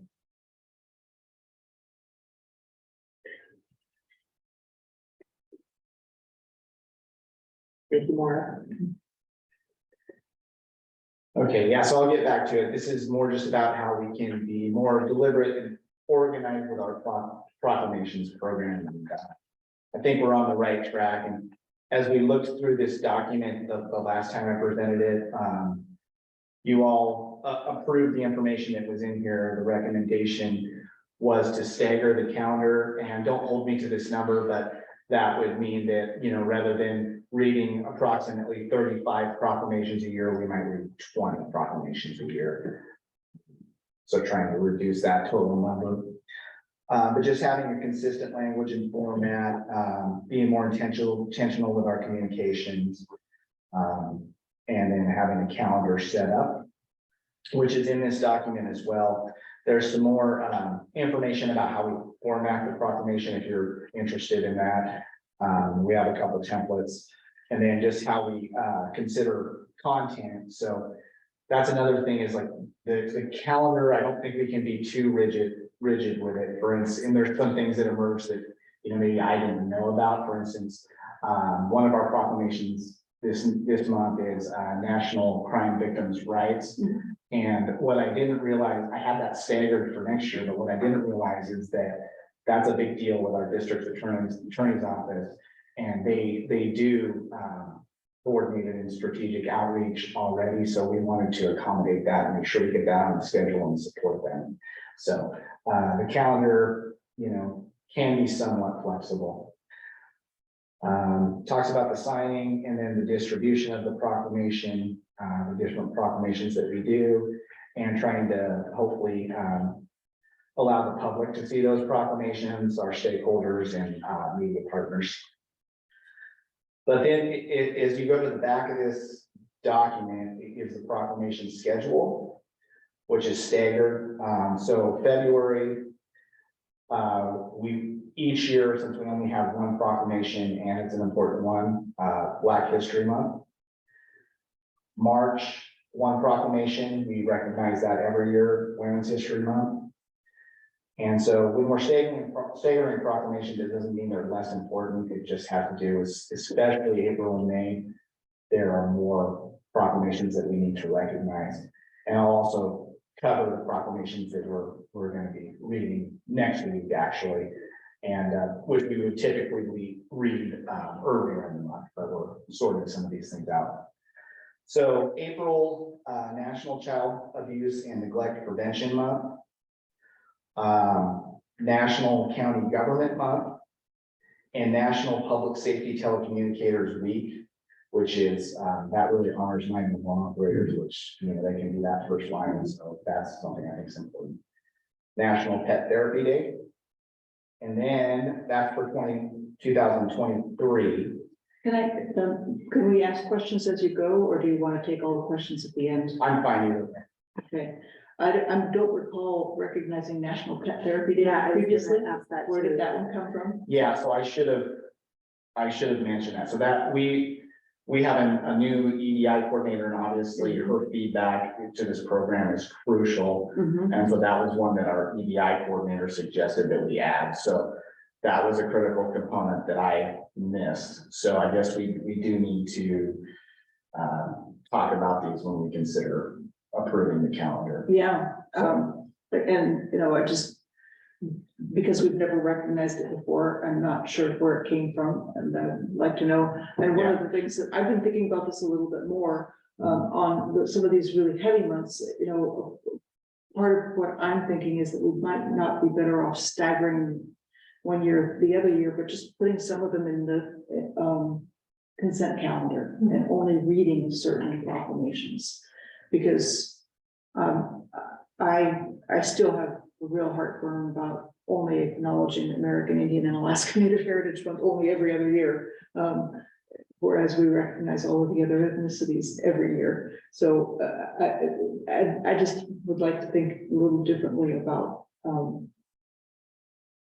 the prime real estate of actually reading something and versus acknowledging some of these important things and groups and people. Yeah, I think you know, proclamations are kind of one cool thing we get to do as commissioners, and it's not necessarily, you know, the daily grind work. And I think it brings in community members and brings in attention. And I recognize that it is a lot of work, or it sounds like it's a good amount of work for staff behind the scenes. So I do want to be cognizant of that. But, you know, for us to say we're going to will this down and then start adding them back, I just don't, that doesn't really make sense to me. So if we're gonna tell some people no and some people yes, then we should have a better criteria, or we should just say yes, and like Commissioner Ojo said, maybe put them on the consent calendar. And, you know, we do get things pop up, the constituents ask for in particular here in particular times. So we will need to have flexibility. My other issue with this is that some of these have, board of commissioners next to them, that's fine. But the Council of Governments, there are many other groups that could read the Americans with Disabilities Act or the Suicide Awareness and Prevention proclamations from our own staff. Yeah. And from other nonprofits around the community. And so I don't think I'd want to put that in for, you know, a fixed group. I think from year to year, it's worth acknowledging different organizations in the community that are doing that work. Absolutely. I appreciate this feedback because I also think proclamations are important. And to be honest, the process seemed a little bit ominous to me of getting this all set in stone, but I think now that I'm giving these briefs each month, and then next month I can come back and follow up on this, and so it'll make it much easier to incorporate this feedback and get this final calendar approved. Well, I appreciate the effort, and I think it's important to not get such a laundry list, especially somehow April and May get a lot of activity, and maybe like Commissioner Ojo said, put some on the consent calendar so that we can really emphasize the ones we want to emphasize. Because if it just goes on and on, I think it loses the value, and it's always easy to add, and which is where this process started a couple of years ago. It's just it got a little bit out of hand as far as any kind of emphasis. And so I think this is an important effort so we do have better focus. I did see that we're not going to use whereas anymore, and I'm truly disappointed. It's always funny to have words that you never use anywhere else, but reminds me of on the news, next of kin. We can't say who the name is till we notify next of kin. So, well, it's been about 100 years since that phrase has been used. and just, update things and make them more relevant. Instead of, I mean, that seems like a legal, word that, at least I don't use ever on a daily basis. Yeah, I agree. It's a matter of being thoughtful. In public affairs, often the ones we talk about are thoughts and prayers, you know, it just seems so cliche. Yeah. So sometimes we think it's a good idea to avoid those things, but I'm glad that we have a template and we're able to define what that template is. And again, I appreciate the feedback because we do want to be thoughtful about how we're doing awareness outreach campaigns for these proclamations. So getting that on our editorial calendar, and maybe even if we're recognizing a few proclamations, we might not be able to do a full awareness and outreach campaign on all of them, but we can prioritize how, you know, whatever makes sense. Sure, because that was, I think, in the packet too, you mentioned those like saturation, the concern saturation of like social media and sharing all these. I think that's a real concern, but yeah, I'm sure you can figure out other ways of doing it, whether it's one post per month or something, or just, yeah, maybe not sharing all of them. I don't know. Yeah, and that's where also I appreciate feedback from, because if there's a priority for the commissioners, then we can work with the county administrator and other leadership, or, you know, priorities for the departments to determine how we want to do that type of outreach. But yeah, so this is, any other feedback, let me know on this calendar, but right now I'm gonna go back and we'll work on coming up with a plan for maybe trying to define other staff members who can read some of these proclamations, how we can be sure to recognize some of these proclamations each year, and Native American proclamation and Alaskan, and then also possibly utilizing the consent calendar. So those are some of the notes that I have right now. Is there anything else that you'd like me to follow up on next month when I provide this update? I guess the only other one was just keeping track of the fact that we don't necessarily want to have the COG present a whole bunch of these. I would want to rotate presenters, readers, if we are going to highlight a particular theme. Got it. Well, and I think you use the keyword prioritize. You do that on a regular basis and we should have that in mind here so that we have a better focus when we do one of these and it's meaningful. Absolutely. And I appreciate that we're doing some of this legwork in advance, because I think in the future it's gonna make the whole program run more efficiently. It won't be as much work and we'll get more value out of it. Yeah. Hey. Anything else? All right, we are back on track now, and we've eliminated 3.5 county administrator recruitment update, and 3.6 county administrator updates. Thank you, Suzanne. Thank you. Before I begin, I will see if Rick Krager would like to jump into this time slot. Rick, I think you had something to add to this agenda item.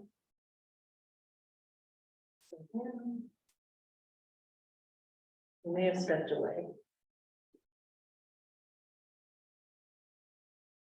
No, I'll go ahead and begin with mine and hopefully he'll be back. Or he's coming downstairs. Oh, That's the other thing that happens. Yeah, I'm just not responding. So I guess the one agenda item that I just wanted to queue up for you all, and I do intend to come back with a more thorough recommendation or set of options, is thinking about the vacant health department director position that I had been occupying in an interim capacity for 2.5 years, and that April Holland is now filling in an interim capacity. Before Joe Kirby departed, we had been talking about how to best proceed in light of that vacancy. With the idea that if someone could fill in on an interim basis for a bit longer, to give us an opportunity to think about whether or not we fill that position as is. The health department director, of course, overseeing public health, behavioral health, developmental diversity, and what we've called HOPE, or the Coordinated Homeless Response Office team. Or whether this would be an opportunity to look at this role differently, something that I believe has probably crossed your agendas or your minds in the past, and certainly was on Joe's mind for quite some time, which is to think about filling a health services administrator role instead. So you don't really need both, but a health services administrator would oversee all of health. And it would mean not having two separate and distinct departments, which, even though a lot of folks seem to not realize, is what our construct has been for some time. We have the health department, which contains those divisions I just listed, and then separate and apart from that, the community health centers, which also have a department director. Both of these department directors, of course, reporting to the county administrator. So thinking ahead and looking about what might be a more efficient model, what might better serve the interest of coordinated care, and the various both separate and integrated missions of all of the health components. Seriously considering whether or not to move forward to fill the health services administrator is one of the things that Joe and I and others have been talking about. We had originally planned to embark on a bit of an assessment, a facilitated conversation with our senior health leaders to try to come up with hopefully a consensus recommendation, but at least a few options for you all to consider about what structure would best support the missions across the health department and community health centers at this time. But as we've worked through some of the budget preparation processes for the next biennium and know what challenges kind of lie ahead, particularly on the community health center side, we believe that perhaps this is not the best time to have that facilitated conversation, and instead probably pursue a bit of outside consultation assistance with regard to finance as opposed to structure, and really look at how to optimize our revenue streams all across the health department, but in particular the community health centers. Are we being as wise and efficient and collaborative as we can be? Rick Krager and his team in finance have helped to provide an incredible level of clarity that we've been seeking, I think, for some time, and that's helping us. But what that clarity also provides is a pretty clear view into some of our challenges. And so probably a financial assessment with some assistance from an outside source once we get beyond this budget planning process, when everyone can more fully participate, is I think where we would recommend we go. And in the interest of just stabilizing the environment and potentially moving ahead sooner rather than later, to ask you all to consider moving in a direction that has one Department of Health or one health services department, whatever you choose to call it, reporting to one experienced health services department director who can help ensure, you know, a system-wide perspective and a collaborative and efficient way of approaching these things in the future, and support all of the division leads in that process. Obviously, the other option is to simply fill the health department director as is and worry about changes in structure at some point in the future, or to continue on in an interim capacity for some time to come. I think that last option may be the least attractive, in that it doesn't really create stability to have these ongoing interim folks in place. They're happy to do it. They're doing a wonderful job. And it's an opportunity, I think, for all involved. But at a point, it can become too long of a duration to have in terms in place. So those are just some of the things I wanted to raise with you all today. And it's really my intent to work closely with Rick Krager, with Tracy Martineau and Human Resources, and with the entire Health Services Leadership Group to come together to talk about what the various options might look like, what the ramifications of that may be, so that I could come back to you all with a more thorough recommendation, and or at least a set of options with pros and cons, so that you could make an informed decision about how you want to proceed at this time, or whether or not you want to stay the course and make a decision at a later date. I would love it, something in writing of pros and cons and just kind of like an outline of what it could look like. That'd be ugly. I would, and I'd love to address this because this has been a problem for a long time. And when we last went out for a health department director, it was a problem in recruitment because of the lack of clarity in terms of having one health services administrator over the community health centers and the health department. And it's really difficult to integrate. And in essence, in some ways, you've got a co-director role, but it's not called that. And the lack of clarity or authority is been a constant friction ever since the retirement of Mitch and Sherwin, who had created it and it worked for them because of who they were. But it's been a problem ever since. And so I think that even in recruiting for a new health department director, it might be a challenge because they would expect to have the authority to be able to weave in the public health and the health clinic sides together and to make it function as a systematic whole, and to be able to financially not integrate necessarily fully, because the community health centers has their grant as a community health center that has to be separate and has its own board, but it's just been a challenge. So yeah, I think that a list of pros and cons would probably be a good idea. But it's I like this direction. When we first started to realize how much friction the current relationship was causing, one of the things that Suzanne and Joe did was to go down and meet with the Lane County folks, because this is the model that they have with the Health Services Administration, and then with their CHC within that, and their public health and all of the health department roles within that as well. And it has served them well. It's been a more stable construct.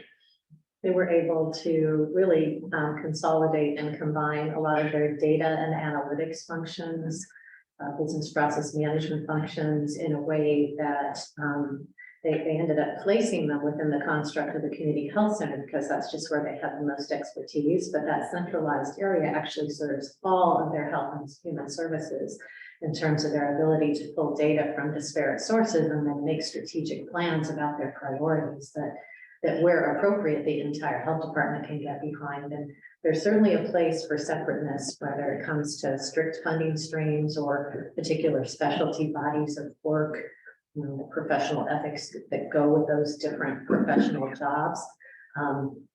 Absolutely would want to continue to honor those things appropriately, but there's vast opportunity to coordinate much better and to be more efficient and strategic in how we work. And that first came up in a big way for me when the community health center started to shift to a population health perspective, which is what the coordinated care really wants everyone to do. But that is also the work that epidemiology does. And so we were just in essence kind of creating a duplication to some degree of things that we were already doing. And it's frustrating to watch. And just so we're clear, this isn't any sort of, negative. We don't have a concern about our current staff or anything. It's not about that. And this wouldn't necessarily negatively impact our current staff. I don't believe it would. That's part of what I would want to be clear about working with human resources to make sure I understand that there would be any kind of negative or positive repercussion based on structural change.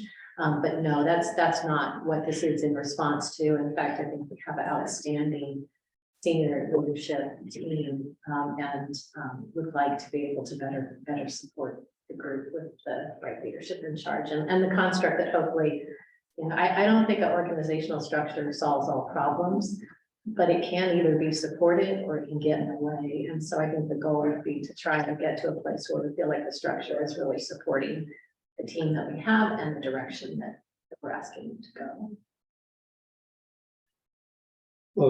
Makes sense to me. I like the term sporting around here, more of a coordinated effort and centralized finances and data, and it makes sense. Sounds like the main question is just chicken and egg, how to proceed.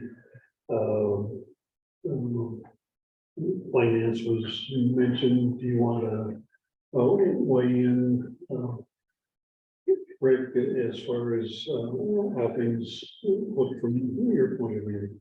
Yeah, so obviously we'll start budget hearings next week, and one of the discussion points that is later into the presentation will be the community health center's budget and working specifically with that. And I think you all already know that this has been an area that we've had to look at very closely.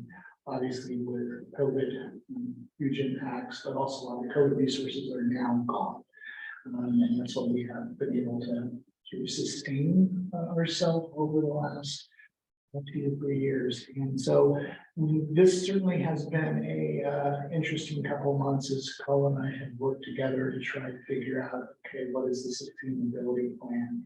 And, you know, again, super kudos to Carla and the team, Ned, our new health finance officer, and really trying to get us to a place of balancing the budget. I'm happy to say we'll present a balanced budget to you, but it's a budget that certainly is counting on some changes that will really, revenue standpoint, depend on a lot of productivity changes, a lot of change management within the health centers. And as Susan alluded to, I think, you know, again, I feel good about the work we've done, but I also know, and again, Carla, I just talked to her yesterday about this, going into this next finance, we're going to have to really work hard on this and manage and look at it closely. And I would feel better if there was sort of maybe a third party that can come in and evaluate this, because there's a lot of assumptions in this, and not that we can't do it, we're not poised to do it. It's just, it's a big area that we need to look at closely. So I feel good about the work we've done so far in getting us to where we will present to you next week on the health centers, but I still think that there is some fine tuning and some really close monitoring we need to do. Are there budget assumptions built into where this is headed? Yes, there is. So what you'll hear is, you know, we obviously took a very close look at expenditures first, and really looking at the vacancies, especially, and where there are opportunities to actually make reductions to kind of get us to the bottom line. But to balance that budget, there was a great deal of assumptions we had to make around productivity, and I'm and articulate this. Suzanne can probably help me better on this, but and clearly when you have providers within the clinic, there's an expectation that they are serving a number of clients per day. I think it's been suggested that productivity will be around 6. That's pretty well. In comparison to what we've seen, some of them again would agree with that. I think we will in comparison more they're up to 16. So the idea is that your providers, which is your expense, is seeing more clients. You're going to produce more income. And that's really the goal and a lot of the changes that need to be. So to your question, Commissioner Malone, yeah, there's some assumptions about improving that. Upward from 6 to perhaps 10 to 12, making progressive steps. So not that it's certainly possible, but you're going to have to manage to look at that closely. I think the other piece that, again, not to get too detailed with you, but insurance payments. As it relates, a lot of the dollars that we get through our community health centers, obviously we have coverage capitation wraparound dollars, but there's also the opportunity in terms of building insurance, but you have to have those relationships built in. That's another assumption that's put into these revenue forecasts, is that we can build those. And again, it's doable. But again, there's work that needs to be done. That's not something we have traditionally seen. So we're dependent on those relationships coming to fruition so that we can get ourselves into a place of better financial sustainability. So again, feel good about at least the proposal, but it then becomes execution. Yeah.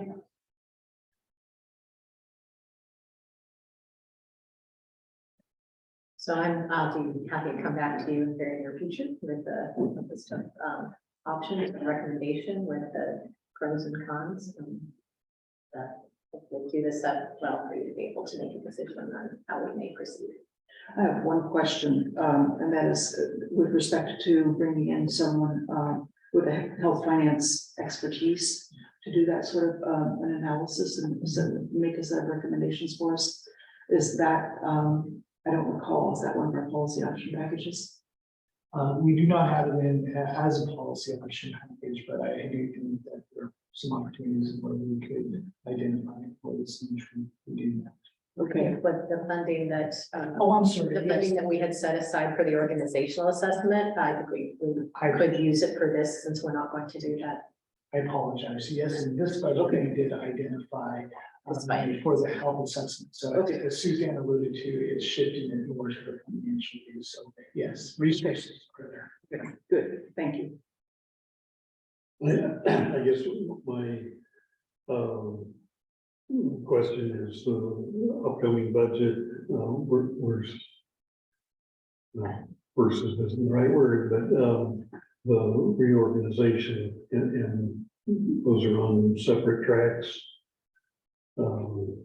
Yeah, I mean, to Suzanne's point, I mean, I think as she's proposed, this is an opportunity to evaluate and look and see how does we want commissioners like to proceed as it relates to the global health services. I think the time is right when you have that vacancy position. They're not as the budget as proposed is proposed in the structure. So that's so we go through that now. As we go into execution of that budget, certainly there's, as you all know, opportunities for supplementals if we choose to make some structural changes that might result in savings potentially, or different ways of doing business. Again, it doesn't always go right to cost savings, but certainly when you have that opportunity to look at organization, is there duplication going on? And so I think, that would be something that we could bring back from a supplement. But as the relation to the budget proposed, we're focused on the current structure. So we would assume, obviously, best information I have now is Suzanne's old position will be filled as it was. But that doesn't mean it can change. That if we build it at a slightly different level in order to oversee the whole, I don't think that would be a significant additional cost, because it's already a department director. It's already a department. I mean, I think it's at our highest level. Yeah, it may not be any change at all. I don't know how much higher it can go. So I think that you're still in a position where budgetarily, if that was the one thing that you did, that's not going to hurt. But obviously, with any kind of restructure, you may choose to look at other things. How does the sort of the internal management support? So you should learn how does that fold together? Yeah. We're thinking that it's quite possible that a financial assessment could point us to other advantageous structural change recommendations. That's helpful. So, because obviously the budget is fairly well determined already, and the structure is a work in progress. So. Thank you for identifying an area where there might be some room for improvement and kind of brainstorming a potential plan. Appreciate it. Well, and I appreciate the histories as well. When Mitch and Sherlyn were here, that it worked, and Even though it might not have been the ideal structure that they made it work, and now it's a different cast of characters, and you need to look at how we're organized. I think they were creating something very innovative at the time. And actually, when we met with Lane County, because some of us were newer, and said, so how did you come upon this model with your community health center? And they said, well, we got it from you guys. So Benton County created the model first and then actually took those ideas to Lane County and laid them out for them, and they created a similar model. The only difference is they have it all reporting to one director as opposed to separate. I think also just acknowledging that, you know, there's always a right model at the right time. And things have changed a lot. And I think in behavioral health in particular, where I think a lot of behavioral health services were contracted out to, or subcontracted out to nonprofit providers. I think that was just what was happening all around the state at that point in time. And of course, we still have an array of nonprofit providers who provide great services, but it's not enough. The demand has grown so significantly. And as you know, our own coordinated care organization, you know, asked us to implement a kids and family program directly in the county to supplement all that is already going on, just because of that significant increase in demand. So we just have a lot higher volume of direct service that we are providing by county behavioral health than probably was provided at that point in time. And I think that has changed our dynamic as well, not to mention, you know, 3 years of a pandemic kind of throwing a monkey wrench into how anything might have been operating in 2019 and before. Plus new mandates from the state for behavioral health with the 24/7 crisis, which in-person crisis response. Yeah. All the aid assist challenges. It's just, it's a different beast than it was. All right. And that was all that I was going to bring today, but Rick, you had another agenda item you were going to tack on here, correct? Yes, I did. Thank you, appreciate it. So I wanted to follow back with the three of you, as you know, several meetings now. We had the authorization to resolution for the issuance of $36 million worth of loans from the Cindy's office. And one of the things that Commissioner Wise correctly pointed out, that's up to, and certainly as I move through this process, keeping you informed on kind of where things are at in relation to that particular financing. So first and foremost, we're still on track. The regional financing. Actually, today we're working on preliminary statement in terms of additions of loans. The good news is, you know, interest rates are continuing to behave themselves, and so we're well within the cushion that we had put forward. Again, until you get to market, you don't really know what the price of loans are, but in fact, if things at least stay stable, you know, we would be in a savings mode in comparison to what we had forecasted, because we of course always want to make sure that we have plenty of cushion. So, but again, you know, new market, new CPI will work out tomorrow. Who knows, you know, what that has and what impacts that in our market. And probably still have a couple more reports before we actually get to that place. I think the bigger piece that I just want to make you aware of, and all of you know, we're continuing to work with Gary and our new general contractor in relation to the courthouse and DA's offices and trying to figure out, and particularly as we continue to see cost escalation across the nation, and how we work that and stay within the budget that we have put forth. And that is first and foremost what we plan to do. When we did the cost estimating in relation to how much borrowing we felt we were going to need based on estimates, we were at approximately $34 million. You might remember the checking spreadsheet, and that was basically what the borrowing was. That was at that point in time. I will, and you know, again, while there's still work going on, and this is also contingent on some meetings, I know we have a great judicial department in relation to some of their willingness around the cost piece, but based on kind of where we're seeing things now, it's likely that I would need to go up to $36 million. And so I just wanted to make you aware of that. Obviously, as we've all talked about, and as I modeled with you before, $36 million is sort of the cap and what are the best practices for us to be able to maintain, but I just, at this point, with what cost things are, I don't know how we not go to that place. Again, we'll continue to strive and we'll have more information with our meetings before the judicial department and what kind of savings that we can create through potential building adjustments. That's yet to come. But as always, I'm always kind of thinking from worst case scenario. And if that doesn't happen, what we end up. So that was really what I wanted to do. I wanted to just come back and make sure I'm being transparent with you, giving you the information. Obviously, you know, it's still a work in progress, but we're on track, at least from the standpoint of being able to issue ones. Questions? Well, you were mentioning that current rates are within our comfort zone or cushion. I think last time we did this, the rates can change during the day. Right. Yeah. I mean, so it's not, it's a very fluid process, and the trends are important. Yeah. Because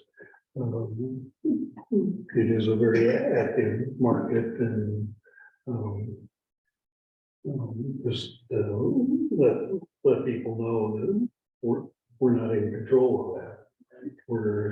We've started the process and aiming for June, and I'm cautiously optimistic that the trend is in our favor. Yeah, no, I mean, again, the tax exempt market is a efficient market, you know, it's one you can kind of count on as it relates to, it doesn't take wild swings on you times, but you know, we're in a unprecedented market time. Interest rates, so who knows, you know, what happens from moment to moment. But again, I always dealt with the tax exempt market for a long time. It's an efficient one. And like, you know, if you go on tax rate, potentially you could have a little bit more volatility variation. But again, I feel, you know, good about where we're at. At least in the planning that we did, you know, we were very conservative as it relates to the interest rates. And again, if we can get to that point where we see that savings, that will result in less debt service and a better financial situation for us. Which is what we're aiming for. Absolutely, always. Okay. Any more questions for Rick? Not necessarily a question, just number one, thank you for coming and updating us. And number two, I keep hearing some misunderstandings in the community where this project has really nothing to do with our bond measure that's coming up. So just to clarify that for anybody who's watching or listening, that this is separate from our measure that's out there. Thank you, Commissioner Wise, very well said. Again, for the record, this is all related to self-financing between county borrowing as well as for your judicial requirement. Oh, by the way, it did actually get issued in terms of bonds, so they do have actually real money at this point in terms of dollars. And then thanks to Commissioner Roosevelt for testifying a few weeks ago on the bond bill, advocacy for increasing their next bond deal, which would have to be buying from $5 million to $8 million. So that of course still has to be put forward, but that's an important piece, because if we don't get that, then we'd have to wait yet another biennium for another portion of resources. So, yes, thank you, Commissioner Wise. And if we're successful, this may, we would look to issue those bonds towards the end of the year or next year. Yeah, I mean, that's sort of what I modeled in the budget was a January issuance. Obviously, that could still change depending on once we get past how long are we moving. We want to be able to, of course, put it in place so that We leverage that earning power, that's one positive, right? And then the second is making sure that we issue from a time standpoint, that the project actually get done in accordance to the time that tax and debt says, because you have to spend at least 85% of that in a 3-year period. If not, then you miss the chance of flipping those bonds to taxable, which means higher cost to us. So we want to be very prudent and thoughtful about time. So that's what I was going to keep.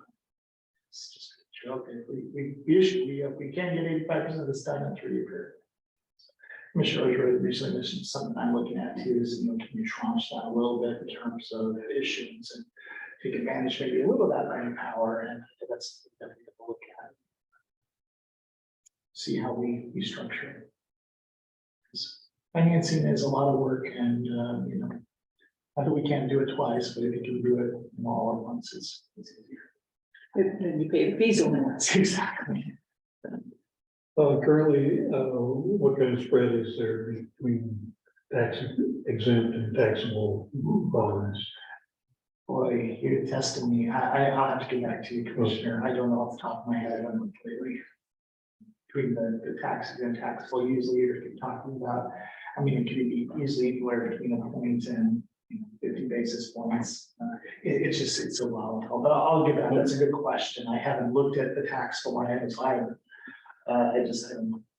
But I just need a ballpark. Yeah, no, I'll get back to you on that. It's a great question. I haven't looked at it closely.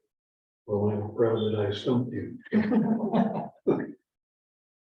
If I might, just real quickly, one other note that of interest to the three of you is, as we talked about the last meeting, budget committee member. So we have put out application last Friday through social media, and then Corey was kind enough to help us get it blasted out yesterday to everyone. We do have 2 applications that have been submitted, and was going to wait through tomorrow, but my plan is to ship those to the 3 of you to take a look at, and then ideally be able to render a decision and an appointment all at one point in time next Tuesday, so that we could potentially have that number part of our first meeting, which would be nice. On the 18th. I think you can expect at least a couple more applications. Yes. So I'll get those, and then so you guys have them, and we can kind of start thinking through. But I think we'd all talked about, while we don't necessarily have to make that appointment by the first meeting, it would be nice to have that individual.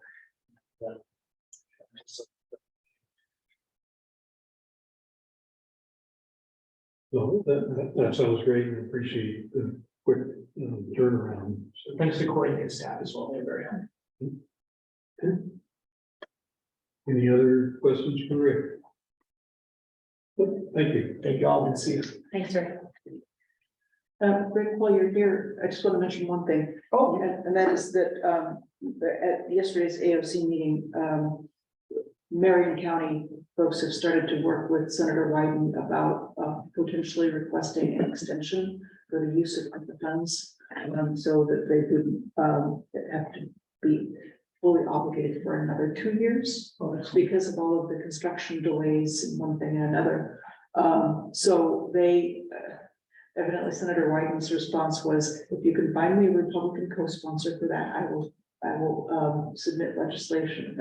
So they're working on it, and probably will have support from NACO too. So I expect that will be in the works, that request. What's the current deadline? End of 24. 12/31/2024, you have to have everything Probably. obligated. So yeah, that would be great if we were able to get some kind of extension on that. Although we're doing a pretty good job as it is. Yeah, definitely. I think we'll, yes, we are doing a good job in terms of the use of our dollars, so we may not have a problem. Well, it's always nice to have more time. Oh, yeah, absolutely, absolutely. Thank you for that, Commissioner Ogeroy, and since you kind of hit the legislative policy button, I might just also say that just a couple of things that I know you guys have been interested in. Number one, the lottery backed bond bill has been slated for March, at least May. That could always change, but this is huge because lottery back bonds is a primary resource in which we would likely get our legislative request. As you know, we have $15.2 million of legislative requests out there. That all works really good right now, but that's a likely resource. Again, I like lottery back bonds, so they're very flexible in terms of use. The difficult with it is that you don't get the money for 2 years. When you actually issue. So general fund's always better, if we're able to get it, but this will be, I think, really important for us to testify.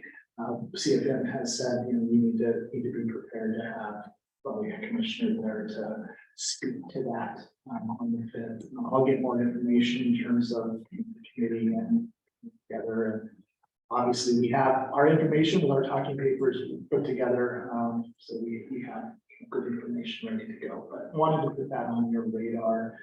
I also just might mention to you, because I know Suzanne had talked to me about a couple of bills that you were tracking and following.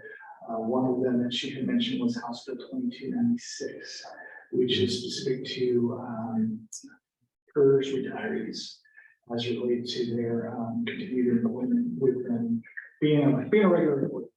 I could say that as I think you all know expires 12/31/2024. That bill is racing through.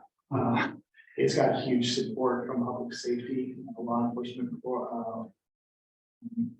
from the fire districts, because they're really hurting for the people. And this is an option that can be used. So it flew through the House.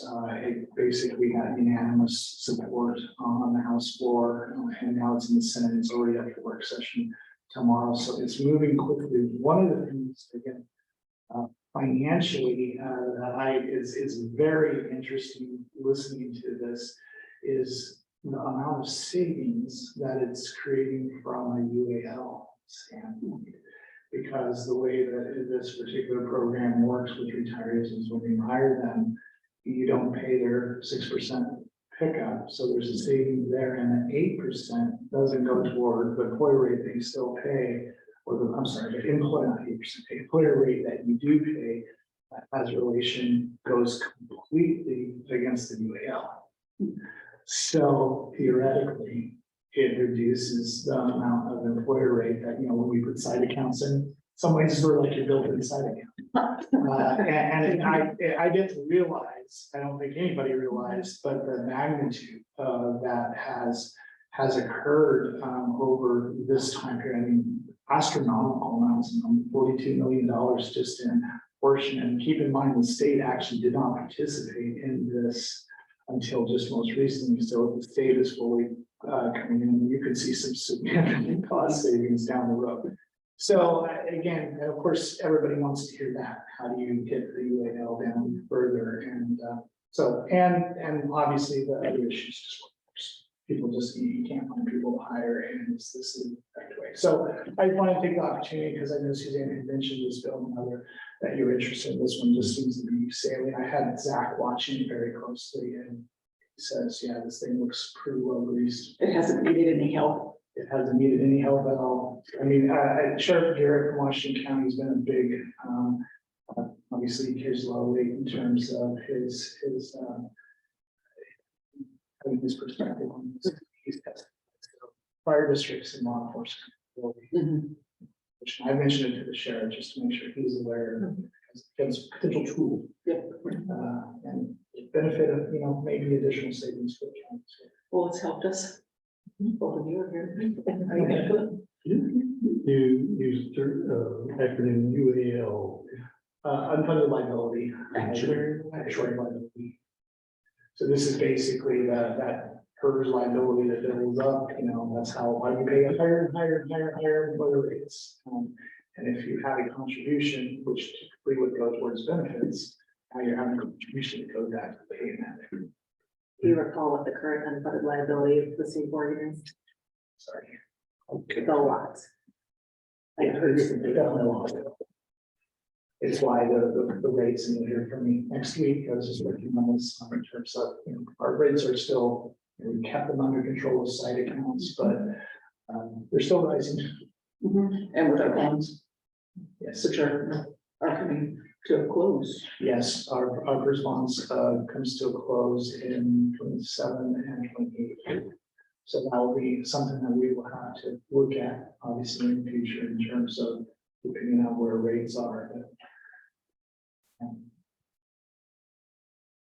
So the bottom line on House Bill 2296 is that we're watching it, but don't have to. Yeah, Zach says, you know, I don't really have to do anything other than just kind of keep watching it and see. But at this point, tomorrow it's scheduled for a work session already in the Senate committee, a public hearing that had no questions. I support. Just again, you know, a lot of people again looking at it from the law enforcement or district standpoint.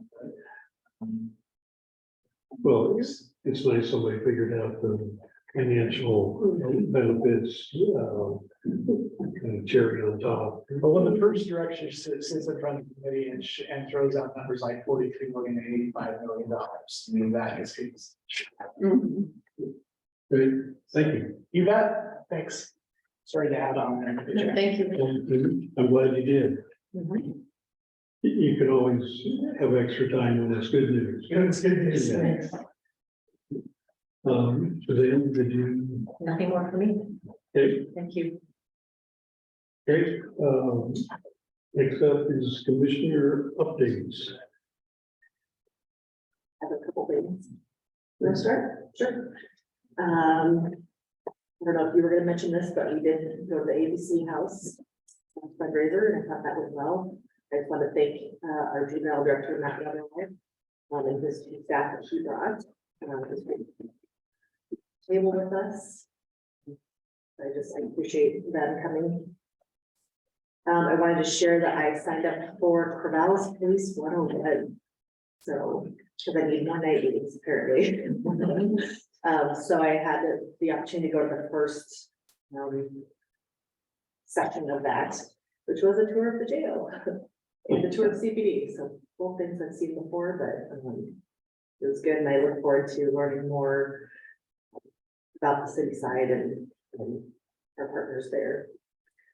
And then I just had a question, if either of the other two commissioners were going to attend. We got invited to the Green Living Home and EV Expo on Saturday. Unfortunately, I'll be out of town, otherwise I would have loved to have gone to that. Okay. That's not even planning on it. You're talking about it, fairgrounds. Yes. Yeah. Oh, good. Okay. Because I don't think it looks like I'm not gonna be able to make it either. So good then. I'm not sure. It's a 4 or 5 hour deal. Be there for a couple hours. And Sure. I need to look at the agenda. Because there seemed like there was some presentation at some point on how to make your home more energy efficient or how to build a new home. Chief Christensen Construction was going to make an actual presentation. Yeah. So, About asset classes and energy efficiency. yeah. Okay, and that's all I have. Okay. Well, I'll weigh in. I thought our meeting with Speaker Rayfield was a great event. It was, I think it actually worked out good to go to Salem and see his office and see his staff milling about and a lot of activity and appreciated that we got a full 20 minutes with the speaker and it was a nice addition to our legislative breakfast and just more contact and get a sense of what's going on.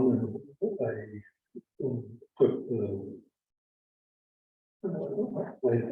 I sat in the lobby for a while afterwards and got to watch people go by and got a chance to talk to Representative Paul Evans from He's basically a neighbor, Polk County and West Salem. And I know he has an interest in emergency operations center, so I buttonholed him for a few minutes and talked to him about our EOC ask, and he said he wasn't on the capital improvements committee, but he was on another committee that will like be able to do some help, and so well, even with all the construction, or maybe because of the construction, the lobby was very active, and saw Speaker Rayfield walk past at least twice and mentioned, how do you get anything done when you just walk back and forth? He didn't answer. So I'm trying to think who else I talked to there. I met a new Plain County commissioner from West Plain district. Alex Ular, their government relations person, was doing some business, and he mentioned I've got it somewhere, a policy coordination that he wanted to work with us on. Last Friday, AOC Natural Resources Committee, and I'm trying to read my notes here, is Senate Bill 80, fixing the Senate Bill or modifying Senate Bill 762, the wildfire bill from last session. ODF coordinating with AOC and counties is and we're in District 5, and that may be part of that meeting. That ODF makes presentation and talks about the updated maps, and that we may want to be do some homework before the September 5th district meeting, and to be able to weigh in. Might make sense to talk to our local ODF folks before that and see what kind of process there is, and to help them with our part of the map. The WUI was mentioned as part of what they're looking at as far as are you in or are you out, or what your designation as far as hazard. So that is coming up, and I think that's what I had. And that's what I can remember when I look at my calendar. Anyway. Okay.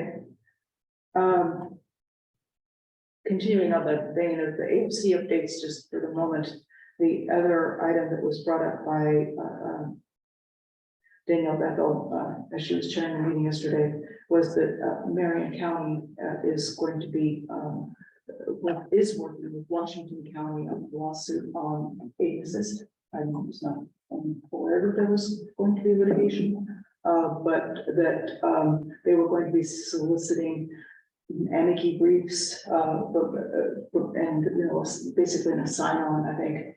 So did you say Multnomah? No, it's Marion Marion. and Washington. And so she said to expect an email on that topic today, and as soon as I receive that, I will forward it to you in advance. To Damien? To Damien, Or I can absolutely. forward it on. Yeah. Okay. So that you are all aware of that. My understanding was that, there's concern about conflict between the different judicial orders at this point, and that it may become even more complicated and convoluted, and more of an impact on counties as we move forward, trying to sort out what's going on with the state hospital. So, the counties are, ready to act. There was also some discussion of the fact that if this became a major legal action, that, there might be a discussion of special assessment through the Association of Oregon Counties in order to have, a joint, response to any litigation. So, but that's all vague and to be determined, but just to be aware of the fact that, it's risen to that level, which is unfortunate. The other just a couple of little things. Sorry, I've got a couple of notes that don't belong in the middle of my update. We had a good presentation the other night when you were touring jail with a group of community members from South Dakota about justice system in the bond measure. It was not very well attended, but the folks that were there had lots of questions and were very engaged. So that was great. We have a responsibility to fulfill in terms of getting gift cards on behalf of Board of Commissioners for the bed and breakfast for those raffle items that Debbie was referencing. The past couple of years, each of us commissioners has chipped in $60. And then one of us has gone out and done that shopping. And I'd be happy to do the shopping this year if we once again are each willing to take in some money. And if that seems like an appropriate sign. I'd be happy to contribute. Okay, excellent. Sounds good. Okay. Yeah. Yes. I'm just mulling over, it. So I have about 10 gift cards to two different like coffee places that I purchased around Christmas time for an auction thing that didn't pan out, and I've just been like sitting on these gift cards. If you want to contribute those in lieu of the board. I'm not sure what, I don't remember what the amounts were or what they were hoping for, but we can figure it out. Yeah. Either way, yeah. Okay, I just wanted to make sure that we had someone in charge and that we got it done because there's a deadline for April 30th. I will. Thank you for doing the math and the shopping. Just tell me how much. Will do. Yeah. Okay, super. And then just the last thing, I'm out this Thursday and Friday. I just want to let you know. Good. That's it. Sounds good. Anything else for the moving forward? Other. Okay. If not,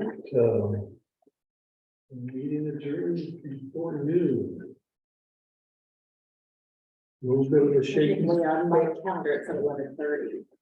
Well, We're overly optimistic. But this is working nonetheless. I'm actually pretty well doing the thing. I did you. Was this